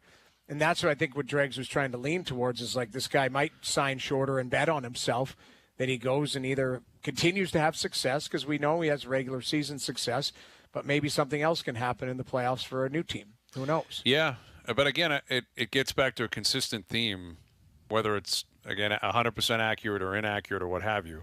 Right. If the viewpoint is, well, I can make more money, that's why I'm doing it, it's just off-putting for people here. Because yes, it's a business, and don't be naive. Everyone wants to make money. But you even look at the lens of the McDavid scenario. If he signs a short-term deal, it won't be sold as he's doing that so he can make more money. It'll be he's doing that to keep his flexibility because he wants to win and he wants to make sure Edmonton, keeps their nose to the grindstone and keeps trying to improve. Where with Marner and with Matthews, it was the same thing. Well, this way, then the next time he signs for 8 at 25, it's like, okay, well, if it's just always about money, you're entitled to that. But at some point, people are going to maybe see through that or just feel uneasy about the fact that, is it winning? Like, is winning the priority? Am I being naive? Am I being childish to suggest that maybe that should be a priority? And even you look at the Tavares scenario, what I'm surprised by, and maybe I shouldn't be because, again, this is just the way it's always gone with these guys and with this team and with this market. It's just right in front of him to take the deal and go to the Leafs and say, listen, I'm going to sign a 3 or 4 year deal at 4.5. But what's coming with that is you get out in front of this and you tell the world, I did it because I want to win here and because I want the money to be spread out and I want a discount. And the PR that would come with that, it's so easy to win people over here. And yet, instead, it's got to be $5 million, or that dollar amount's not going to cut it. I already told. I'm not going to talk about that. Like it's just. But I'm saying is the PR. It's such an easy win for Tavares to just, if you're going to stay, then work the deal out for a shorter term and make Treliving go out there and just lay out the red carpet how great you are, and you took less, and you're a winner. All you want to do is win here, and everyone would eat it up. But instead, it sounds like, well, we got to really grind it out, and he could get more somewhere else. And so what? What if he can't skate in 2 years? I get it's a business, but then that's my point. And like I get it, but it's still a business. Like if personally, then the PR, then don't complain when people are hard on you. Then Noodles, because you're right, it's a business. So when you don't show up when it's time to work. And people freak on you. Don't say, "Wow, Toronto's too tough on me, man." It's a business then when you play like you do in Game 7 and Game 5 and everything else, and you choke every single year. It's a business. So I'm with you. It's a business, but let's keep that energy throughout everything, not just at the contract negotiation. I've never gone into a contract negotiation trying to win over a fan. I'm doing it to take care of myself. Sure. You know what? That's fair. I don't know of any athlete that is like, hey, I gotta have a PR. Then why did McDavid's camp make sure everyone knew that he left money on the table? He's the best player on the planet. This is John. But why did he Tavares. do that though? Because he at that point when the cap was flat, he could have taken a little bit more. It wasn't flat. He signed 7 years ago. He signed the 8-year deal. My point. John Tavares is not a generational player. That's not what I'm asking. You said no one does the PR thing. Why did McDavid's camp make sure everyone knew? Well, he could have signed for 13.5, but he took 12.5. He took $1 million less. Why? Like that's not. I mean. But why did he do it? What do you mean why? For PR. That's why. That's the answer. That's why they made sure everyone thought he left money on the table. So you're saying John Tavares should leave money on the table so nothing. that the fans could pat him on the back? I'm saying yes. If you care about the marketplace and how they feel about you, maybe he doesn't. That's fine. Well, he's not. Then I'm don't. just saying, I don't know. Oh, you tell me. If you're a player, were you trying to get as much as you can, or are you trying to win over fans? When it came to my contract, Yeah. I was trying to get as much money as possible. That's the point. But I That's was all never I'm in this. I was never in this situation where I already had $80 million in the bank. I understand. And Brian, I'm not trying to. Sorry, I'm just saying, like, 100. it's not a. Well, yes, and these guys have made a ton of money. I understand I'm the not argument, suggesting but that it's not a- they are thinking about it, but let's Right. make that clear then. You know, and Right. let's not pay lip service. Oh, the greatest fans in the world. No, you're not. You don't care Well, about any of that. If you want to get right. paid, go ahead, get paid. What I'm saying is the PR game gets played by some other guys. That's why I use the McDavid example. But what is At the the Hayes? time. Let me just interrupt here, and let me just be the quickly voice of reason. It's not that John Tavares. He took less money to sign in Toronto the first time around. Oh, Didn't yes. they- We didn't all they- remember that. San Jose Right. with the miracle $13 million deal that was Less out there. money? Why do you? That's what it was. 80 million. though. So who played that game? I guess that's my point. That's like he already played that card, didn't he? If Like, you want to he believe could've it. got Let me more just say If you this. actually I have believe to it, say sure. this, Hayes, about the PR. What is really important about the PR game? That lasts an hour after the presser, and then it's gone. So what the hell does it really matter? And that may be true, man. That may be that's true. kind of where I was going. And Like, if that it's like- okay, then that's fine. And if that's the case, then go with it. And I'm not sitting here saying that it should be all about the fans but Right. they pay lip service to it when it suits them. And I'm talking You're all 100% athletes. right. I'm not just talking about 100% John. right. I'm talking everybody. Yeah. It's wow the fan. And okay, if it's just a business, no problem. But Right. then. Then that's the way it goes. But don't jump on people when you're like, wow, they're a bit hard on me because of that. Hey, it's a business, man. Yeah, like it's a business. It goes You both gotta play. ways, and It's gotta that's go the both point ways. you're making. That's the point you're making, which is Yes. fair. But I'm just trying to counter it to go. I've never once, and again, I've never been in these positions of get these it, guys Noodles. to go. I'm taking less because I want to. It's win easy win for a me to say. press conference, and right? I guess what I'm getting, I'm not saying you should take $2 million or whatever. I'm Right. saying if you've determined you're going to stay, and you Yeah. kind of know I'm going to probably make 4.5 or 5, whatever. Right. I don't think it's a bad idea to get it over with. Easier Right. said than done. Yeah. And then launch it into this, hey, John was never going, all he wants is to be a Leaf. He loves it here. He left something on the table. Even if people I'm not buying that or whatever. If you're going to do it anyway, then do it and then get out in front of that spin. And it looks great. Exactly. fair. Yeah, and, that's a good and point. There's no downside to that. But Yeah. anyway. All right, Jerry's. I don't know if we're even going to do Jerry's. We'll see. Well, we'll we just get had to Jerry's. 37 Oh, minutes. we're Well, doing we're- damn we're Jerry's. deep into Take this. a break and we're doing it. All right, Jerry's coming up. Overdrive What was this continues. pissing contest about anyway? Didn't we just have about Greg's money. on the phone? Yes, we did. Well, I was talking about where again I got into the PR thing, and I'm talking about placating the fans and all, and you guys are honest, and you're saying fans don't care when it comes, or it doesn't matter. Not about that the they don't fans. care. It's just an hour. Like, how many times over the last 7 or 8 years have they said, what a PR stunt by McDavid. That was so cool. I got to be honest, Hazy, and we'll end it like this. You're the only guy I've heard say it. Well, I remember not true. going I've on a heard rant so. about it Now, I have at the time.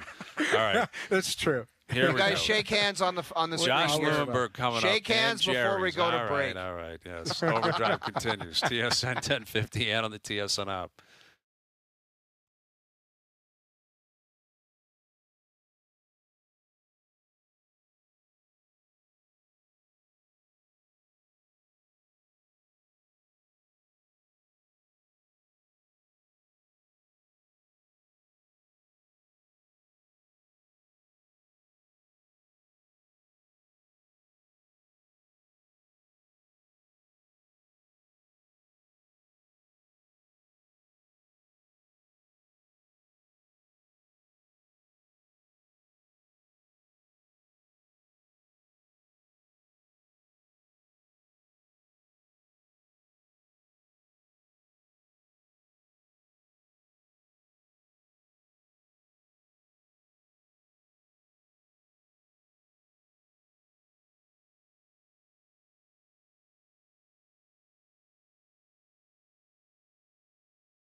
OverDrive continues, powered by FanDuel, bringing you everything from the opening line to the final score. Jerry's is moving to 6:30.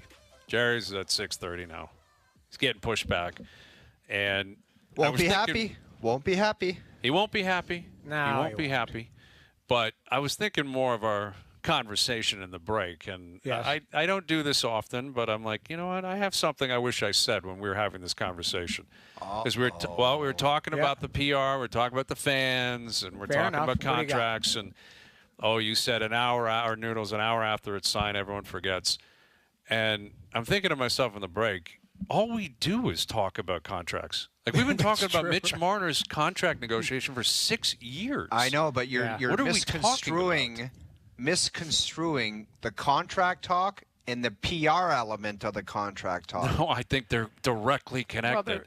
they're Marner's a connected. great example. There were a lot of Leaf fans that simply turned on him the second the contract stuff played out the way it played out. He lost a portion of the fan base, not a majority, probably a small minority. Hang on a second, man. What the hell are you, insane? Are you Kyle insane? Have you been Dubas. paying attention for 6 years? Do you? Do you know how many people were disappointed with a local kid playing that the way he played, missing camp and the money and all that kind of stuff? But he got what he wanted. Why would he Exactly. play it any different? You should be. If there was any PR disdain, it should have been on the GM that signed him to the contract, You're not the absolutely player. right about that. Because You're- the player will just sit at home and be like, "We'll see if this guy's dumb enough to do this." Well, and the guy's like, "Okay, you can have But that." You're responsible for your own brand, man, your own image. And that's the thing. Like, if Mitch, again, it doesn't matter to bring this up 6 years Dude, later. it's on the If you want a PR play, it's on the GM to have a PR play to say, "This is what we're giving you, and if you don't want it, you can go play somewhere else." That's a PR play. Well, the that was- player's always going to. You don't see if this guy's going to let me away with this, and if he does, I'll keep doing it. But If there's he doesn't, countless I won't. examples around the league, dude, of it's like, I just want to get this done and figured out. Like, let's get it figured out and done with the league or with my team. I want to honestly, stay here. I want to play. unfortunately think that those days in the NHL where a guy would be like, "I just want to win here, and I'm going to take less, and I hope it works out." You know better than anybody there's no loyalty in sports, in both sides. Well, somebody just had a Josh not Allen everybody's did. Wendell Clark and Dougie Josh Gilmore, Allen. where they'll cut off their nuts to play for the team. Josh those days Allen are. just did with Buffalo. He took I less am bringing money. up an example. Josh Allen's That's a good Jalen point. Brunson in New York with the Knicks. But here's It's the another thing. one. It's a Brian, good one. You're right in essence when you're saying people don't talk about it. That's all we do. We talked about Willie's holding Yes. out to December 1st. We talked about Mitch. We talked about Austin. Like Austin, I don't think, didn't sign- Jamie, you talk about Willie's contracts. I don't think that there was any kind of good PR on Willie. He sat back in Sweden right until January, and I whatever. think it's a part of his legacy until they win something. That's the point actually Brian's making is like we've talked about it at nauseum as these guys had to get every penny, where it was like, okay, like they've got paid, which is great. Their agents did their job, all of that. A lot of people blame Kyle Dubas. Gave in, if you were going to give into the money, you didn't give into the term. We wouldn't even be talking about certain Mitch Marner if he was on an 8-year right. deal, right? We wouldn't be talking Willie. about Or Willie. Austin. What I was trying to say is I understand from a PR standpoint, but I don't. Again, not being in the rooms with these not managers, with the agent and a player and his family, they're not going, how do we make this work? Like, how do we, from a PR standpoint, that's the last thing on their mind. They're going, okay, we want to make this, we want to get as much money as we can. We want to get as much term. I get it. John's made a lot of money, and he's already made it well known that he wants to stay. So I think in the end, if there's a deal that looks good, that's exactly what we're going to be talking about. Man, he probably could have got 7 somewhere else, and he got 5 here. And that's going to be the positive PR. Yes, That's where we're going to you're celebrate right. the guy going, damn, the guy wanted to be here, and Tree made it work. Yes. And they wanted him. So, but it's everyone is individualistic. Like every situation's different. That's what I was saying. McDavid, yeah, he took $1 million less. It's not like he took $4 million less. He took $1 million less, and in the end, he's the greatest, arguably the greatest player or one of them. Tavares is a different situation. This is a 35-year-old athlete that wants to stay to try and finish a job here in Toronto. That's different than, Mitch Marner having a UFA status. Is it that the true, like if you had truth serum, would it be that he just likes being John Tavares in Toronto? or he just desperately and is dying and will fight and scratch and claw to finish the job? What is it? Unfortunately, I'm concerned it's the former. Like that would I hope I'm wrong on that, and You got to ask yourself the question. is do it? you like being John Tavares, the Toronto Maple Leaf, that's adored by everyone? As they've all said, they get treated like rock stars. Or is it, I can't sleep at night until I win a Stanley Cup here? Because I've never heard any of those guys talk like that. So you have to ask yourself, which one is it? I want to give him the benefit of the doubt and say both, because I think John's a pretty reserved guy. Mm-hmm. You know, you had truth serum. I think it would bother him that, like, he hasn't been able to finish the job here. He was a captain for many years. He's been a good leader, all of that type of stuff. The guy got the captaincy taken away last year. He could have easily gone into the tank. He didn't. No. He had a good season. Yeah, and he still wants to stick around, too. Right. Again, which, speaks to how he feels about being a Leaf. Right. All right, more on this. Jerry's coming up. He's not happy. He will join us. Jerry's percentage is coming up. J. Lou on the NBA draft and the Raptors picking 9th tonight. And our best bet still to come. Overdrive continues. TSN 1050 and on TSN 4.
All right, J-Lu coming up. Jerry's percentages as well. Jerry's coming up. We got the Jays in Cleveland. Max Scherzer back on the mound tonight. Addison Barger joined us earlier today. He's back in right field, hitting second in the lineup tonight. George Springer's a machine. The Jays are on fire. They're 2.5 games back of the Yankees. I'm loving what they're selling right now. I got to be honest. They are. They're playing extremely well. And I just wanted to follow up with one last comment about the PR and the GMs and who can make the statement as far as the organization. For the GMs to come out and say this is the way it's going to be, like that seems to be old school too. Because if you do that with players now, they just say, I'll play somewhere else.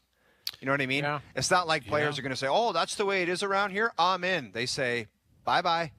So it's difficult for anyone to have a PR move at a press conference. Depends on the program that. Okay, good one.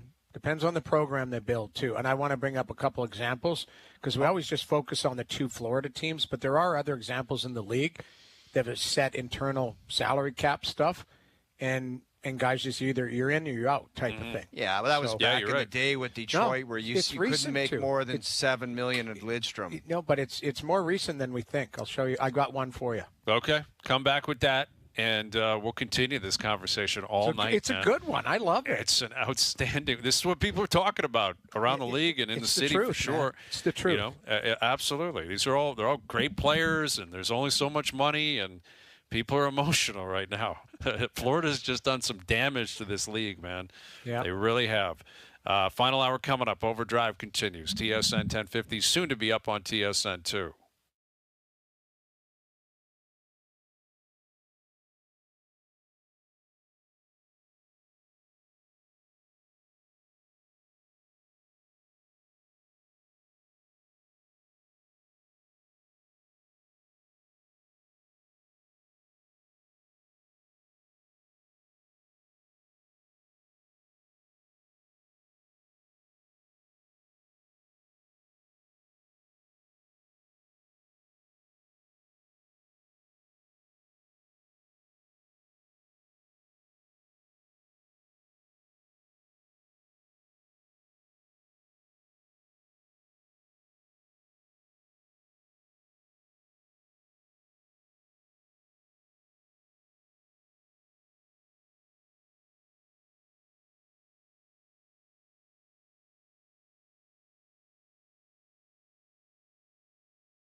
Hayes, Noodles, and the O-Dog on TSN 1050.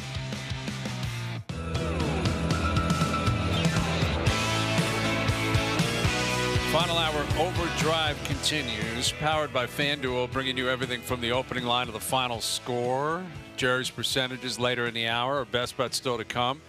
NBA draft tonight. Raptors with the 9th pick. Boston already making deals, and it sounds like Jaylen Brown's available. Derek White could be available. Could the Raptors kick tires on them? Would they be willing to trade the 9th pick? And what else could possibly happen in the next week and a half with the Raps? That would bug me if I was a Celtics fan. Like, it's like, okay, you won a championship, and then what? You're going to start from ground zero again? Yeah. And basically. I know Tatum's not going to play next year, but, like, can't you kind of maybe keep it together? Yeah, I mean, Jaylen Brown, finals MVP, stud. Yes. Like, it's, they obviously a top 3 pick. They paid him. He got all that money. But if you're moving off Porzingis and White and, you've moved off a bunch of guys already, like it would appear as if that's kind of what they're basically suggesting. We're just going to bottom out for a year, reset, Tatum comes back, and then they'll build from there. But Josh Lewinberg coming up in a moment. And I guess Tatum would be the guy, kind of the internal cap kind of guy at Noodles. You have a team you want to reference. I've got the NHL. two. One is kind of going to fall under your category of like fan-friendly, PR, all of that. And one is I think we could probably debate. But the fan-friendly PR one is Pittsburgh, 87, right? Mm-hmm.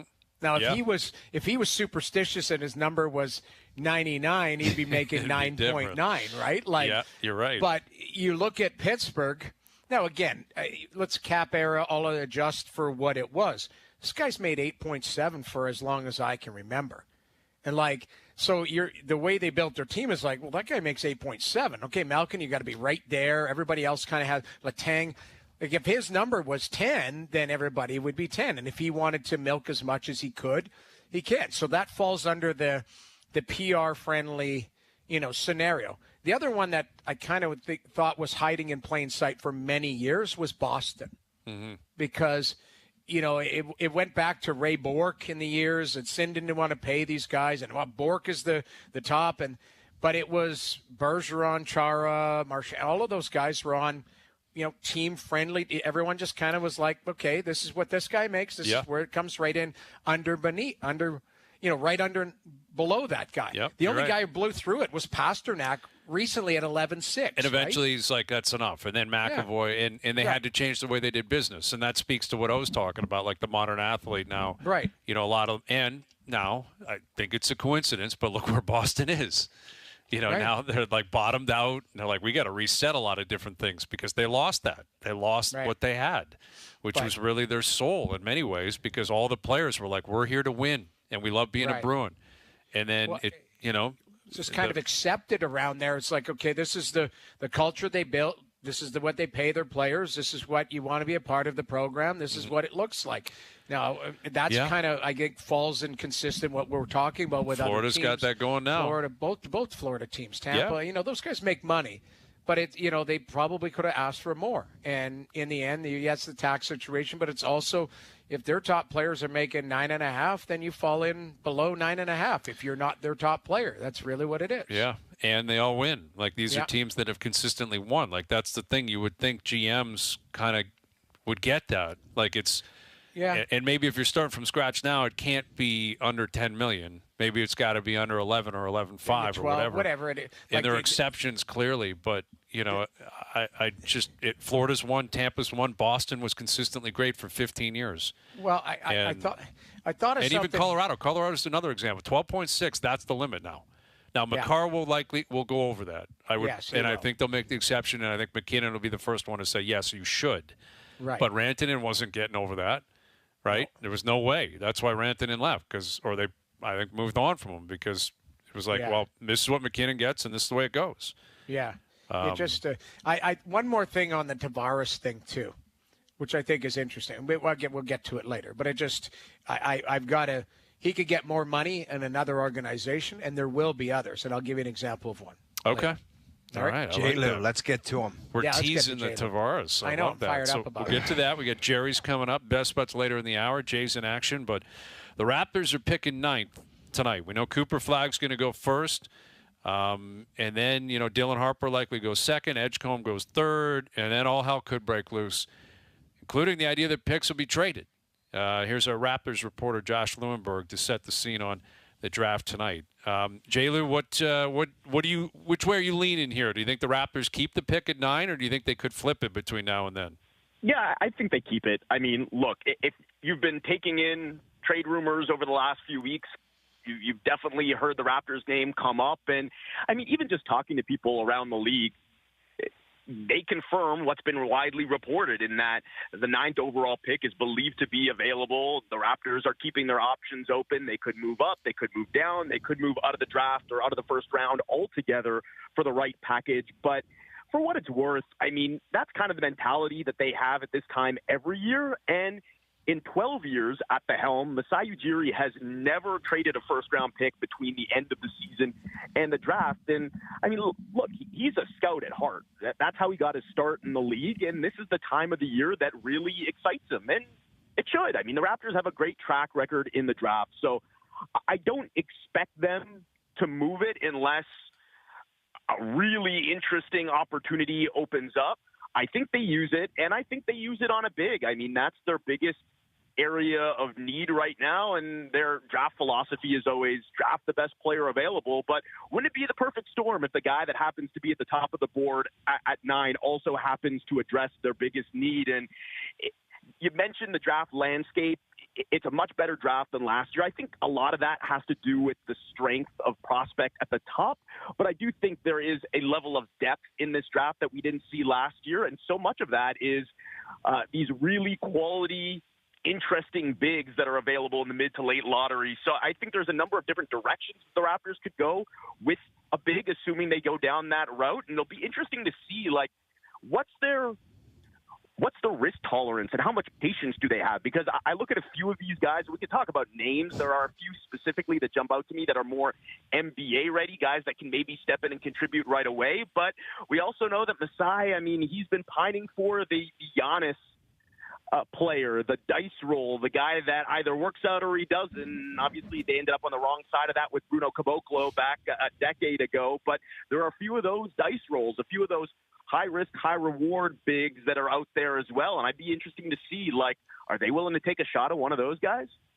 J-Lo, I saw a tweet, and I don't know if it was from you, but I just want to know is it just fishing from executives? It was like teams sniffing around the Raps pick at 9. Like, what the hell does that even mean? Yeah, so, like, I mean, it goes back to what I was saying earlier where, like, this is the time of year where there's a lot of noise, and this is the time of the year where we've gotten used to hearing the Raptors in almost everything. Kind of feels like the Jays, right? Like, always a bridesmaid, never a bride. They're in on everything. They never get anybody. Mm-hmm. But I think there's a couple things to it. One is that they've got this reputation around the league because they're generally in the mix whenever these star players become available. They're an easy team to use as leverage. And I think we saw a lot of that with Phoenix as they were trying to squeeze more out of Houston for Durant. Yeah, I mean, the Raptors are interested. The Raptors are willing to give up this and that. And all of a sudden, Houston's willing to offer a little bit more. So I think there's that. But where there's smoke, there's also fire. And the Raptors, like, the sense is they want to do something, right? Like they're clearly highly motivated to turn this thing around quickly. They're clearly highly motivated to get back into the playoffs. And they clearly sense a window of opportunity in this wide open Eastern Conference that continues to take hits, right? Like Tatum goes down and then Lillard goes down and then Halliburton goes down. So they want to do something. I think part of them is kind of just telling themselves, well, they've already got this big addition that they're going to add to the core this year when Ingram comes back.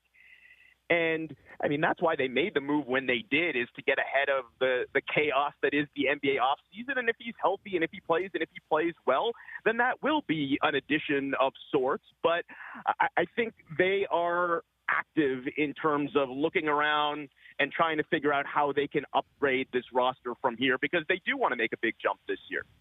With Josh Lewenberg ahead of the NBA draft tonight, Raptors picking 9th. And, you know, the rumors, you're right, the Raptors seemingly are connected to all of them. And I've seen today, and I'm sure you've seen, the Boston Celtics are open for business, and the Raptors are connected to Jaylen Brown and connected to Derek White.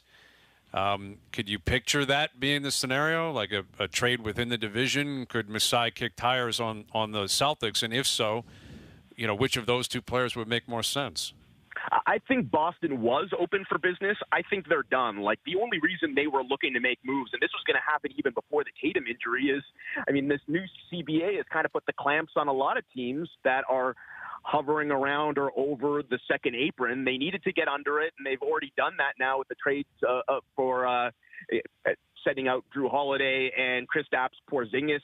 I don't think it's something that they wanted to do, but it's something they had to do, and they feel like they've done a fairly good job in doing it. But I think they're done. I think they're looking ahead to Tatum gets back in a year from now or whatever it is, and they still need their core pieces. And I think White and Brown are young enough and good enough to be their core pieces. So I don't think that that's the next guy, the next big fish that everyone's going to be talking about in the league. Surely teams are calling and asking, but I'm not sure who that guy is, to be honest, now that Durant is off the board. And while I think the Giannis pipe dream is still kind of alive in the minds of a lot of people and a lot of teams, we've seen and heard nothing to believe that he's actually out there. So I don't know. Who is it? Like, at one point it seemed like Trae Young, okay, maybe Atlanta makes him available, but they just traded for Porzingis. And like a lot of teams that I've just mentioned, the Raptors being one of them, they probably think, okay, well, we've got a real shot in the Eastern Conference now. Sacramento is probably open for business, but Domantas Sabonis is a weird fit. The Raptors like Poeltl. I've heard they want to extend Poeltl this summer. So it's probably not Sabonis. It's probably not DeMar DeRozan, as fun as that would be. I don't know who it is, but it's the NBA, so there's always the next guy. We didn't know that Luka Doncic was available until he was available and traded. I don't think we knew that Desmond Bane was out there until he was out there. So I'm sure somebody's going to pop up, and I'll bet the Raptors are one of the 3 or 4 names that we hear are in the mix. Unless it's somebody that really makes sense here, are you, if you're the Raptors, putting together a Desmond Bane type package with 3, 4, 5 unprotected picks? That's how the last 2 NBA champions were created. OKC and Boston both built their teams off of another team's desperation and giving up all of those unprotected picks. And I just don't think you want to be on the wrong side of that. So, yeah, like, they would have loved to have Durant, but at a bargain, for pennies on the dollar, they weren't offering anything close to what it would have taken to get it done. DeMar coming back, guys. I love that idea. DeMar, bring him back. Let's do it. Why bring not? Kyle back, too. Why not? Yeah, another wing, kind of mid-range. Him and R.J. Barrett can just kind of live out there and do their thing with Josh Lewenberg. And it's interesting, what I guess you're reporting here is that they might be looking at extending Poeltl, and I'm curious how that matches with what you think they could do with that 9th pick, where you said you think they're going to go with a big. Does that mean a center in particular? Front court, like, what are we talking? A power forward, a guy that'll play the 4? Shooting is still a priority, I would think, for this team, is it not, J-Lou? Like, I know Ingram's going to be a guy that can score, but that's been an issue they've had for the last few years. Like, who's going to shoot? Yeah, the thing about this draft or drafts in general, especially once you get down to like the mid-lottery range, is there are a lot of holes in a lot of these guys' games. Like, I see a lot to like about a lot of them, and this is what I was saying about Masai at this time of the year, is like, you fall in love with these guys, you talk yourself into them, but even just doing some like draft cramming in the last few days, and you're looking at all the 3-point percentages, especially from the bigs, and it's like 15%, 20%, 25%, and yeah, there aren't a lot of guys that check off all of the boxes. Danny Wolf is like one of the few bigs in this draft that is very skilled, has the size, can shoot a bit. And so maybe he's their guy, but what he gives you in size and skill, I think he's probably lacking in athleticism and maybe upside. And then you look on the other end of the spectrum, and like, there are these French bigs. I've heard the Raptors tied to Noah Asange quite a bit over the last few days. And he's a guy, you look at him, and he looks like Giannis from 2013, long and gangly, but he also looks like Bruno Caboclo from 2014. Yes, that's kind of how it goes with those types of prospects. High risk, high reward, and they can't shoot. So I think the reality is, like, yes, they need a big. Yes, they probably want a big, but they're not drafting anyone at 9th overall who's certainly not going to replace Pirtle, but you might not get anyone at 9th overall that you could even confidently plug into the backup center spot. This might be somebody, especially if it's a Sungay or, even Malawach from Duke. A lot of people like him as a 7-footer, rim protector, and certainly a guy that fits the profile of people that the Raptors have been interested in the past. But he's 18 years old. Can you confidently say that he's ready to play 15, 20 minutes a game at the NBA level? So you're probably drafting a project here. There are some guys that are a little bit more NBA ready, but I think this is a guy that if you really want to address the center position, you've got to do it in free agency or via trade. This is just going to be another guy at the back end of the roster, maybe the back end of the rotation if you're lucky. Pick 9 for the Raptors tonight. We know Dallas and Cooper Flag won. We think we know the next 2 picks, and then all hell could break loose. And we got the champs picking multiple times tonight as well, Oklahoma City, which is wild. Enjoy it, Josh. We'll do it again soon. Thank you for this. All right, guys. Take care. Josh Lewenberg. Oklahoma City, they got 2 firsts this year, 4 first-rounders next year. That's crazy. You can't pick that many guys. You're a championship team with a loaded roster. So they have to make trades. So they what have do you do? They'll load up and say, we want to go on a heater here. Right, Yeah. but there's only so many positions. They're committed to a number of guys. They've got another kid that they drafted last year who's a guard, European guard, who I think is going to play for them this year that apparently is outstanding. And, I just at some point I would think you bundle picks and go out and get some help because you've already won your championship. You know your team's capable of winning, right? If they have the winning pedigree, add a piece or two that will play next year and go and try to win another one. But, who am I to question the greatness of Sam Presti and the Oklahoma City Thunder? Hayes, I talked to you earlier about your lack of hair product. I give a ton of credit to Cooper Flag because he has committed to the North Carolina salad. Do you know what that is? Yeah, it's like a Lloyd Christmas type. Dude, it is. It's like they let it flop and it curls a little bit at the front, and it's a beige khaki golf short and a golf shirt and a Brant Snedeker just mullet. Yeah. And right, I saw him taking pictures before the draft, and that's his salad.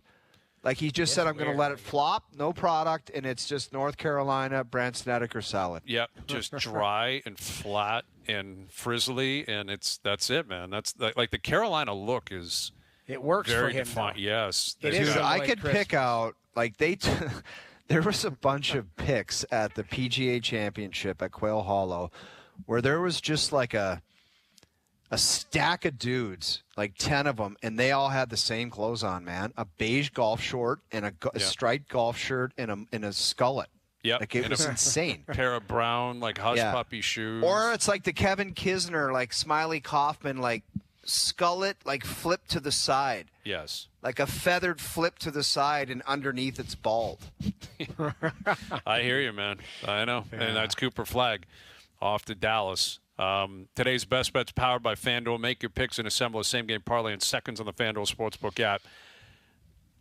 Max Scherzer, 5+ strikeouts tonight. Addison Barger gets an overdrive bump, records a hit tonight. Addison Barger records 2+ bases tonight, overdrive bump. That parlay paying plus 283 on the FanDuel Sportsbook app. First inning means as much as the ninth when you bet baseball on the FanDuel Sportsbook app. Please play responsibly. 19+, physically located in Ontario. Jerry's percentages. Jerry's been waiting patiently, very patiently. So we'll catch up with Jerry, and we'll get to our, I guess we just did our best bets, so we don't have to get to our best bets. But we'll talk about the Jays game and the draw. Usually it's a kind of a crutch. I'm always like, best bets. Yeah. But I realized I just did them. So I guess we'll get back to our John Tavares conversation. Noodles, you have more on that. Yeah. Overdrive continues. TSN 1050 and on YouTube Live.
Back to Overdrive with Hayes, Noodles, and the O-Dog.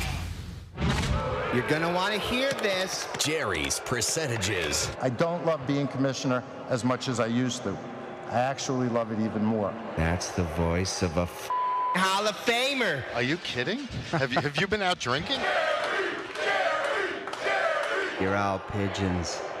Filthy, filthy pigeons. It's Jerry. Gerry. All right, Jerry's percentages. Unfortunately for Jerry, he got bumped. Usually he's at 530. Sure, he's not happy. But Well, by the way, what is going on? Like, the draft's on Friday, right? Yes. Yeah. What, like, is it the normal draft? Like, didn't they No. change the draft? Or, like, what the hell's going on? The guys want the old draft back? Or what's up with Jerry and the draft?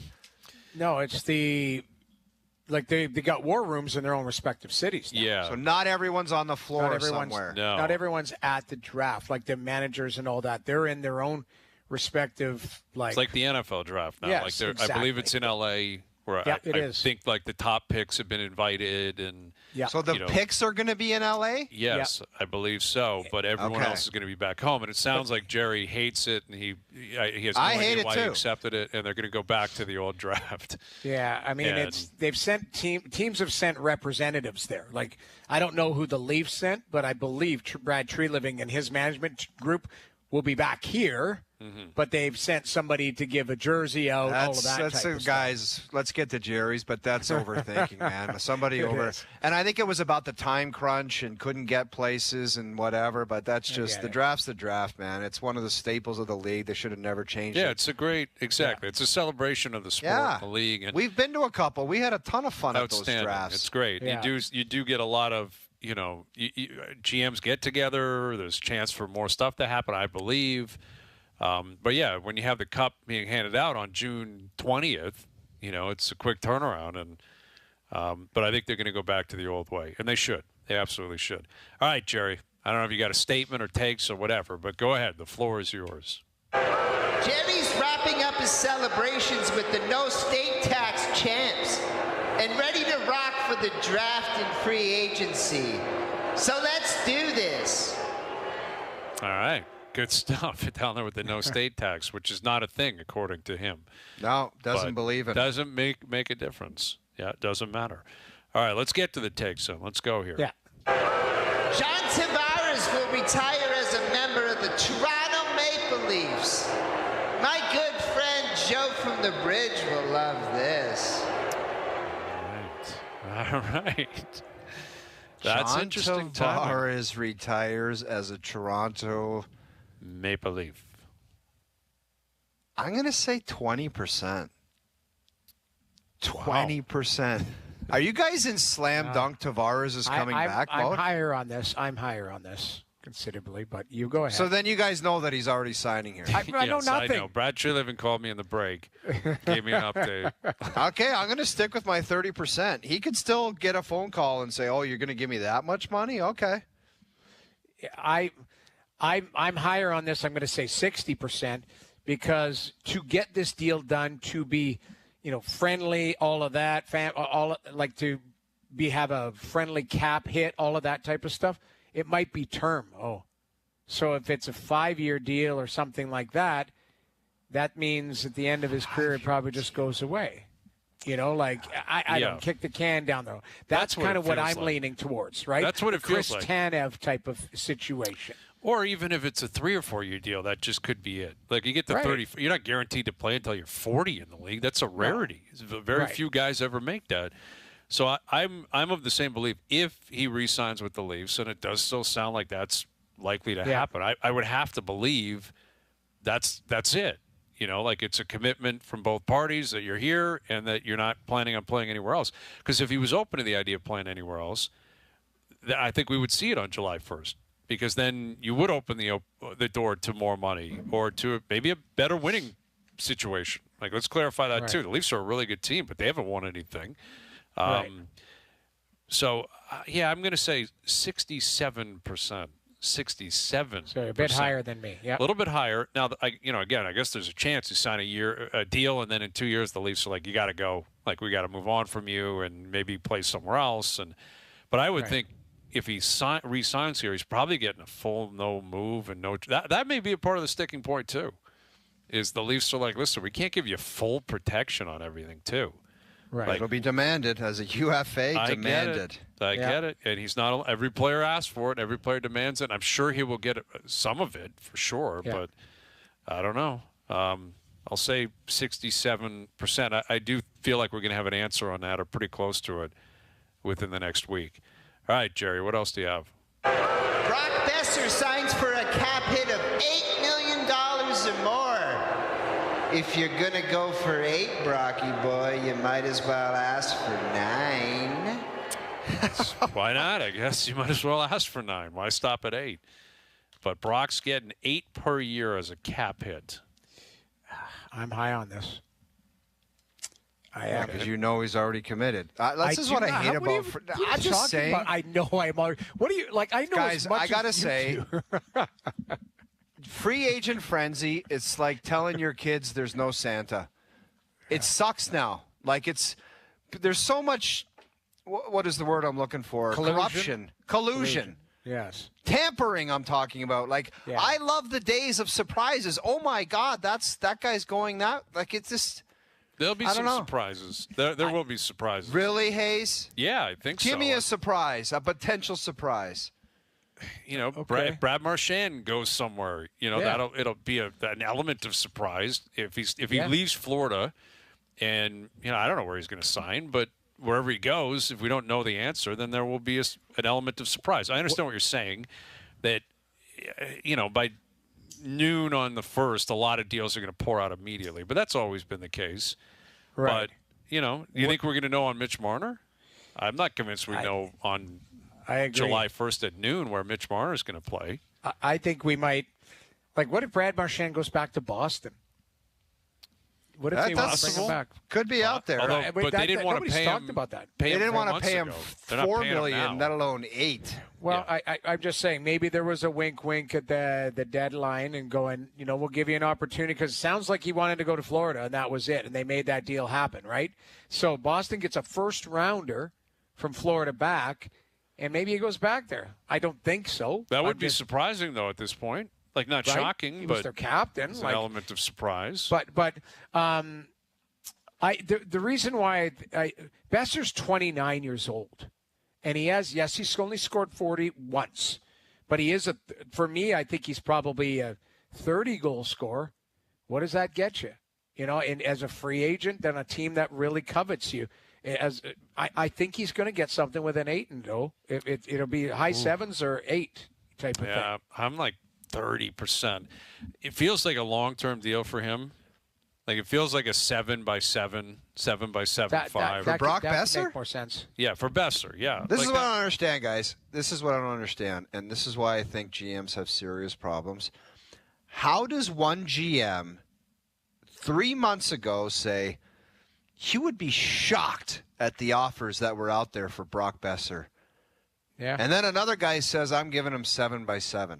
How do you go from one extreme to the other? Well, I understand what you're saying. It is difficult to connect the dots. Now, what I would say is there's a limited market for that guy at the trade deadline.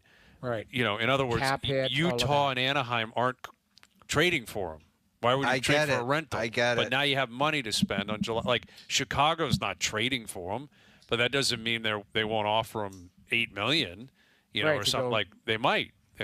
There's teams out there that have to spend. There's a lot of teams with the cap going up that have to spend money. And they want to get better. And that's the biggest thing is you're right. You're going to overpay it at free agency. And Chicago, Jamie, that must be a luxury for a player. If you're a player that a team needs to spend, and that's basically the crux of your contract, like that is... What a luxury that must be. But it's again, insulting. It's really what it is. It is. It's like, we don't exactly love you, but we got to spend this money. So here, wipe your ass with this money. So can you skate? It's insulting. But listen, imagine crying in your basement saying, God, they overpaid because they had to. They would phrase it that way, clearly, but my reaction might be that. Here's an example, and we love him, and he's a class person. Nick Foligno. Mm-hmm. Chicago signed him to 2 years at 4.5. That's right. He probably could have signed for $2 million, but Chicago needed to spend some money, and they went and said, okay, we're going to give you more to come You know the situation. You're going to be a good leader. So he got hazard pay. Probably wasn't worth 4.5 at the time. He gets Did the there same now. with He's a Corey captain. Perry, remember? Exactly. It was a 1 year, $4 million deal for Corey Perry. So that's exactly what you're saying, Brian, to overpay to bring guys into a situation. I could see Chicago going, I got $8 million for you, Brock Besser, because we need to get better, and you're 29 years old, and you're not a 37-year-old. Hey, we need to surround these guys with just veteran. Like, Besser's a good player. He's a shooter. He's a scorer. So I do think that it might. I think it might kiss up on 8. That's the way I feel. All right. And so that's what was I? I didn't say a number, did I? I'll say 70%. Yeah, All right. I'm 80%. Okay. After my argument there, or what? I think Noodles, you sold them. I think I they're sold very you because compelling. you were like 12% before. I felt like. But now it's a lock. All right. What else do you have, Jerry? Max Scherzer doesn't skip a start before the trade deadline. Sorry, I'm going to be very quick on this one. It's 0. Don't be a hater. Don't be cynical. Buddy, and it's don't not. be rude. Yeah. It's 0. There's going to be something pop up, and it might be the lat, it might be the back. I hope not, man. I don't want to do that anymore. I've done it. We've done it for the whole year. We've done it with Scherzer. Yeah, And speaking of a back, I just want to let you know, Hayes, quickly, like I know we're involved in a golf thing on Friday. You better be prepared to hit some shots because I got a lower back that I don't even know if I can hit a shot. You might be golfing. Can you imagine you called me in from the booth? Yeah, I think I need a Darcy Tucker hip replacement, so I'm telling you, be ready. No. Yeah. Dude, that's putting a lot of – who's your partner? Nazem? Is it Kadri or Gallagher? I feel bad. Little Jimmy, he should be my partner. Yeah. Why? It should Didn't be. he? Well, it's you versus didn't go well Duffy, last man. time. Yeah. Oh, so I got to to pick. It's me and Naz then, the Yeah. Leafs. Yeah, no, exactly. That's what it is. And Kadri better have his A game, man, or that's trouble, dude. If you sandbag him, that's going to be.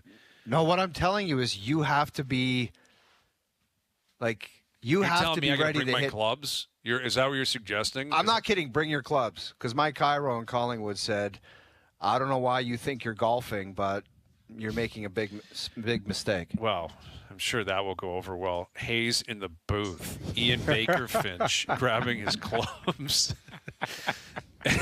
and starts playing. So, you're going to sit in the car and narrate now?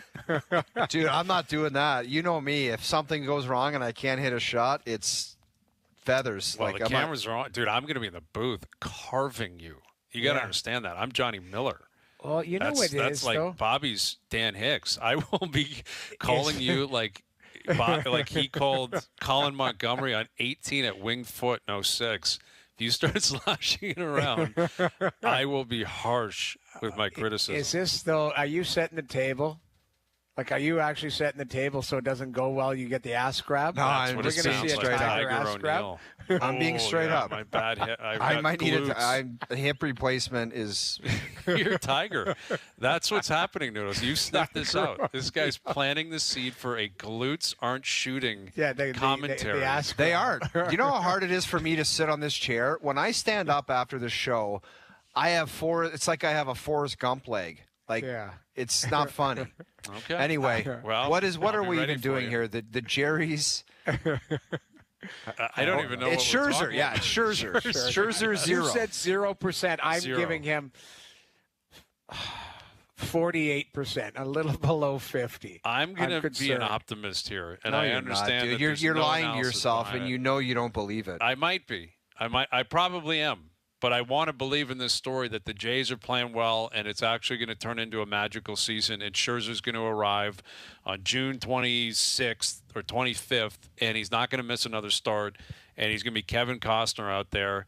And I'm going to say 75%. I can't say 100%, which really is an indication of what the story is with this guy. You know, like he's not a young man. He's been injured a lot. He's pitched 3 innings this year, but they could use him. And a lot of that is just simply closing your eyes and hoping. But Scherzer, if he can give anything to this team, it is significant, man. And actually, this is actually a great idea. Paul coming over the top during Jerry's, saying, give me a mini Jerry on him getting through 3 innings tonight. That's... What's your mini Jerry on Scherzer Let's boost it to 5. Let's say No, 5. it's 3, innings. dude. It's 3. Okay, what's your mini Jerry gets through 3 innings? 40%. Dude, I know that's not. Yes. He's on a pitch count likely, too. He's not going to pitch. He's probably 75, 80 pitches, something like that anyway. That's it. That's a part of it. Like, it's not a guarantee that this guy's going to be Cy Young, like Mad Max out there tonight. The guy's snorting and breathing on the mound and sweating and yelling and fist pumping. Like, we're talking about a 41-year-old man with a jacked up thumb. Well, I am concerned. Edward Scissorhands thumb out there. I'm what going is this guy going to 100% be? he gets through 3. Dude, I'm giving high, you 100%. I'm giving you 100%. Give me 5-1 on a hunch on that. No, that's I'm not 3 betting is. I don't want to bet that way. I don't want to watch him and be like, man, please get. Give me 3 5-1 on a hunch because I'll be watching like a hawk in the third. I know. Me too. He'll get into that 3rd inning. The top of the order will come back up, and I'll be like, man, this guy, he's just crawling. Dude, if he gets into the 3rd and goes like this and shakes his thumb, I'll call you immediately. I'll FaceTime you. I will be flushing your call at a rapid pace. 3 worries me. Yeah, I don't know why. Like, if you said 5, I'd be like, okay, that's a little bit more realistic with the pitch. 3 means there's a problem. Yes. He's either. It's concerning if he doesn't give you 3 tonight. Yes. Like, legitimately, you're worried if this guy I'm can't higher, get through though. 3 innings. I'm 57%. I'm believing in him. Okay. We're believing. I like it. Yeah. All right, Jerry, what else do you have? That slippery little Aaron Rodgers claims this will be his final year in the NFL. But Jerry's not buying it. He'll be back for more after this season. Couple weeks in a dark room, and he'll be back after this year. Yeah, he proclaimed that on McAfee yesterday. I think this is probably it. That's why I signed a 1-year deal. So the Jerry's on this being Rodgers last year. Jerry's saying it won't be. It won't be that he's going to keep playing. What's your Jerry's that Aaron Rodgers I'm high plays? on this, man. I'm 85%. I think it's going to be a Favre scenario. This guy claims that when this is over, he's going to disappear and you'll never hear from him again.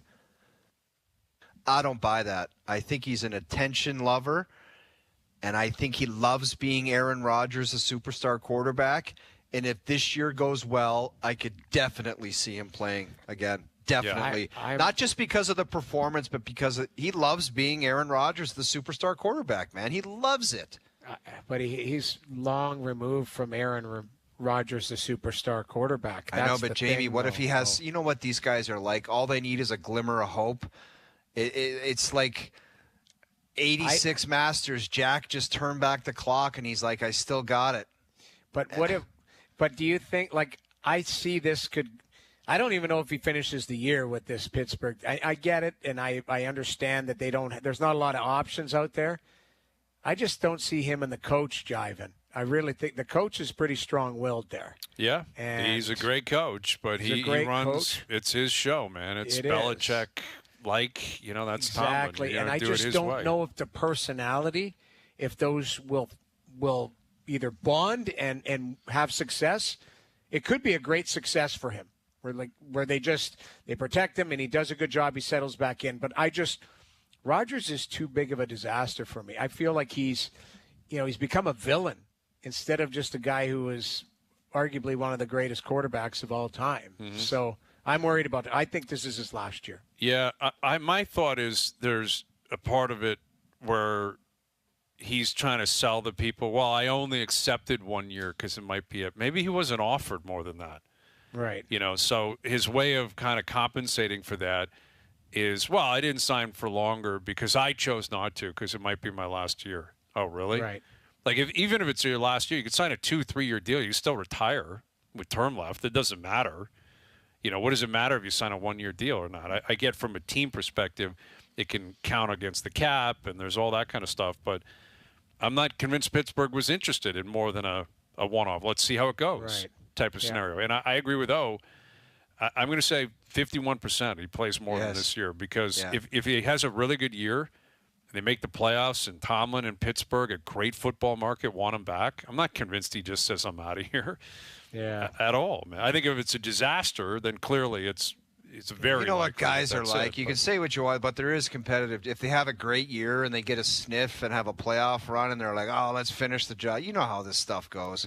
Yeah. I think it'd be very easy for him to say, "Yeah, I lied about that. I'm coming back again." Yeah. Well, exactly. No one's going to hold him to it. And he didn't say Look at definitively. Tom Brady. Tom Brady was playing at 44, wasn't he? Yes. Yeah, he and Brady was. every year it was like, what do you think? What's going to That's happen? probably But he it. came out of That's not retirement, it. though. You know, Brady came out of retirement too. That's the other thing. Yeah, exactly. Remember the video shot on the beach, and then it was Yeah. like, actually, Coming back. yeah. Oh no, he penned the he wrote about it that I'm done or whatever, and then it was now that I think about it, Yeah. I wonder if he wants to take that one back because the last year at Tampa was kind of a weird year, and they made the playoffs because the division stunk and they got smoked by the Cowboys. There was karate lessons Yeah. in there, And the too. karate was Yes. going on, and there was some. Didn't go so well. Yeah, I wonder if Tom kind of thinks maybe I shouldn't have been playing in Seattle when the karate lessons were going on. Anyway, there you go, Jerry. Good stuff. Good stuff, Jerry. Jerry's Very good percentages. I like it at 6:30. I got to be honest. I got to be honest. I love it. I think love Jerry it. 'Cause needs to be flexible with his time. Yeah. Dude, I you agree. know that like we could do Jerry's. I think Wednesdays Jerry should be just sprinkled in all over the map. There and could we be a really Jerry hit it on sprinkling. That's yeah. a very good Take point it. too. Yeah, Yep. Jerry could just pop out. You want surprises? You're mid rant, and Jerry's voice comes out of nowhere and stops you short and goes, "I have a take. You need to answer." It'll You be get like an answer right it's now. not Jack in the Box. It's Jerry in the box, and he just opens up and springs out. Yes. Jerry in the box. I think we got to Yeah. look at that. I think it's got to be explored at a minimum. Yeah, Doogie has full reign to surprise us with a Jerry in the box at any time and pop it up, and then he just reads out a Jerry. Just scares the hell would out of be you. good. I need that animation of Jerry's head like just popping out of the Yeah, box. you know how too. it's like that had the crank at the Yes. top, and then it flipped Scare the hell open, out of and you. that yeah. And you knew it was coming Jerry like, as in a the kid. oh yeah, yeah. You're like, all right, how long is it going to go for? I know it's en route. All right, we've got the Jays in action tonight, NBA draft tonight, NHL draft later in the week. We'll come back and look ahead to those. Overdrive continues. TSN 1050 and on TSN 2.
Now, back to Overdrive with Hayes, Noodles, and the O-Dog.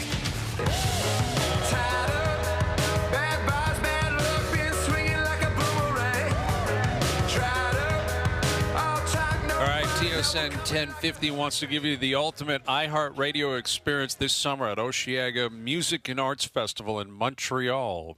Just listen to TSN 1050 on the free iHeartRadio app for 10 minutes every day. Click enter when prompted, and you're in the draw.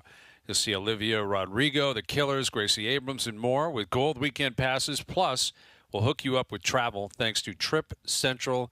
A 4-night stay at the Montreal Marriott Chateau Champlain and $500 spending money. Listen every day for more chances to win. Details at tsn1050.ca. All right, NBA draft tonight. Always fun. Always fun to see, what the guys are going to be wearing tonight. Will we have any crazy trades? What are the Raptors going to do at 9? The Max Scherzer and the Jays, obviously, in Cleveland. What do you think the total number of, or the total value of jewelry at the NBA draft would be? Millions. It's over $1 million. It's $1 million. I think it's over 15 million. Yeah, it's millions. It could be because you generally do see bling guys that have taken out, and I'm wondering if any of it's gifted. Like you can wear it for the night. Rented, that type of stuff. The play, like the Academy Awards type of thing. Yeah, exactly. They give wear my stuff, talk about it, because it's always a cool scene to see, what all these kids are wearing. Any draft, NHL, NBA, NFL, but the NBA, it's most associated with fashion. I would say the league that's most associated with fashion, like crazy, outrageous fashion, is generally the NBA, and maybe $15 million worth of stuff. Yeah, it might be. Big time. And yet everyone that gets drafted tonight, especially the guys at the top, are immediately worth tens of millions. And they all made millions in college. That's the difference this time. Oh, yeah. Is Cooper what Flagg do you think millions. he probably made, $30 million at Duke? I don't know what he would have made, but it was a lot of money. And it was on the books and legal and, all that kind of stuff. So he's not taking a loan out to get stuff because he's going to the NBA. He's paying cash for whatever he needs. So we'll see. It'll be a fun one tonight. And in terms of where the NHL is, every year it's the same thing. Bedlam's coming. All hell's going to break loose. I say it every year, but I believe it this year. Tomorrow, I want to talk about the Tavares thing, and it's more in a different angle because I think it's because of the options that could be presented to him. And then the choices that he makes. That's kind of where you're talking with term and all that kind of stuff. Term, other teams potentially being involved. That's probably why it does get sticky because there might be teams that are on the rise that might value him and might be able to give him a higher number, right? Yeah. So then he's got big decisions to make. Does he want to stay here? Does he want to go there? That type of stuff. For sure, and that's where the tampering stuff comes into play. Right. I'm sure all the agents, they're aware of what's out there, what teams are thinking of their players. Agreed. That's the way it goes. And as it should be. If you're an agent representing a player, that's what the player wants. That's what players should want. You have to know the market. Exactly. Let me know what's out there. That's your job. Go find out how I'm looked upon throughout the league and how I'm valued. And, listen, John's going to have to make a potentially tough choice. He might. Yeah. He might have to make a tough choice one way or the other. But he might have to make a Stamkos choice where he's like, maybe there's $40 million sitting there, so see you later. Exactly. Yeah. And if he does that, so be it. All the best. That's it. All the best to everybody. Do whatever you got to do. Absolutely. Yeah, it's not personal. It's you make a choice. It's your career. But I think if you're the Leafs, you got to be honest too in terms of where you can spend your money and what you're going to do and what team you're trying to build. Exactly. All right. More on that tomorrow. Thanks to everyone behind the scenes for helping out today. We appreciate it. Everyone for tuning in today. TV, radio, podcast, web up on YouTube Live. Every show up on TSN's YouTube channel. We're out of here. Enjoy your evenings. Enjoy the games tonight. We're back tomorrow at... Me and Noodles do this show not for the PR. 4 p.m. We'll chat then.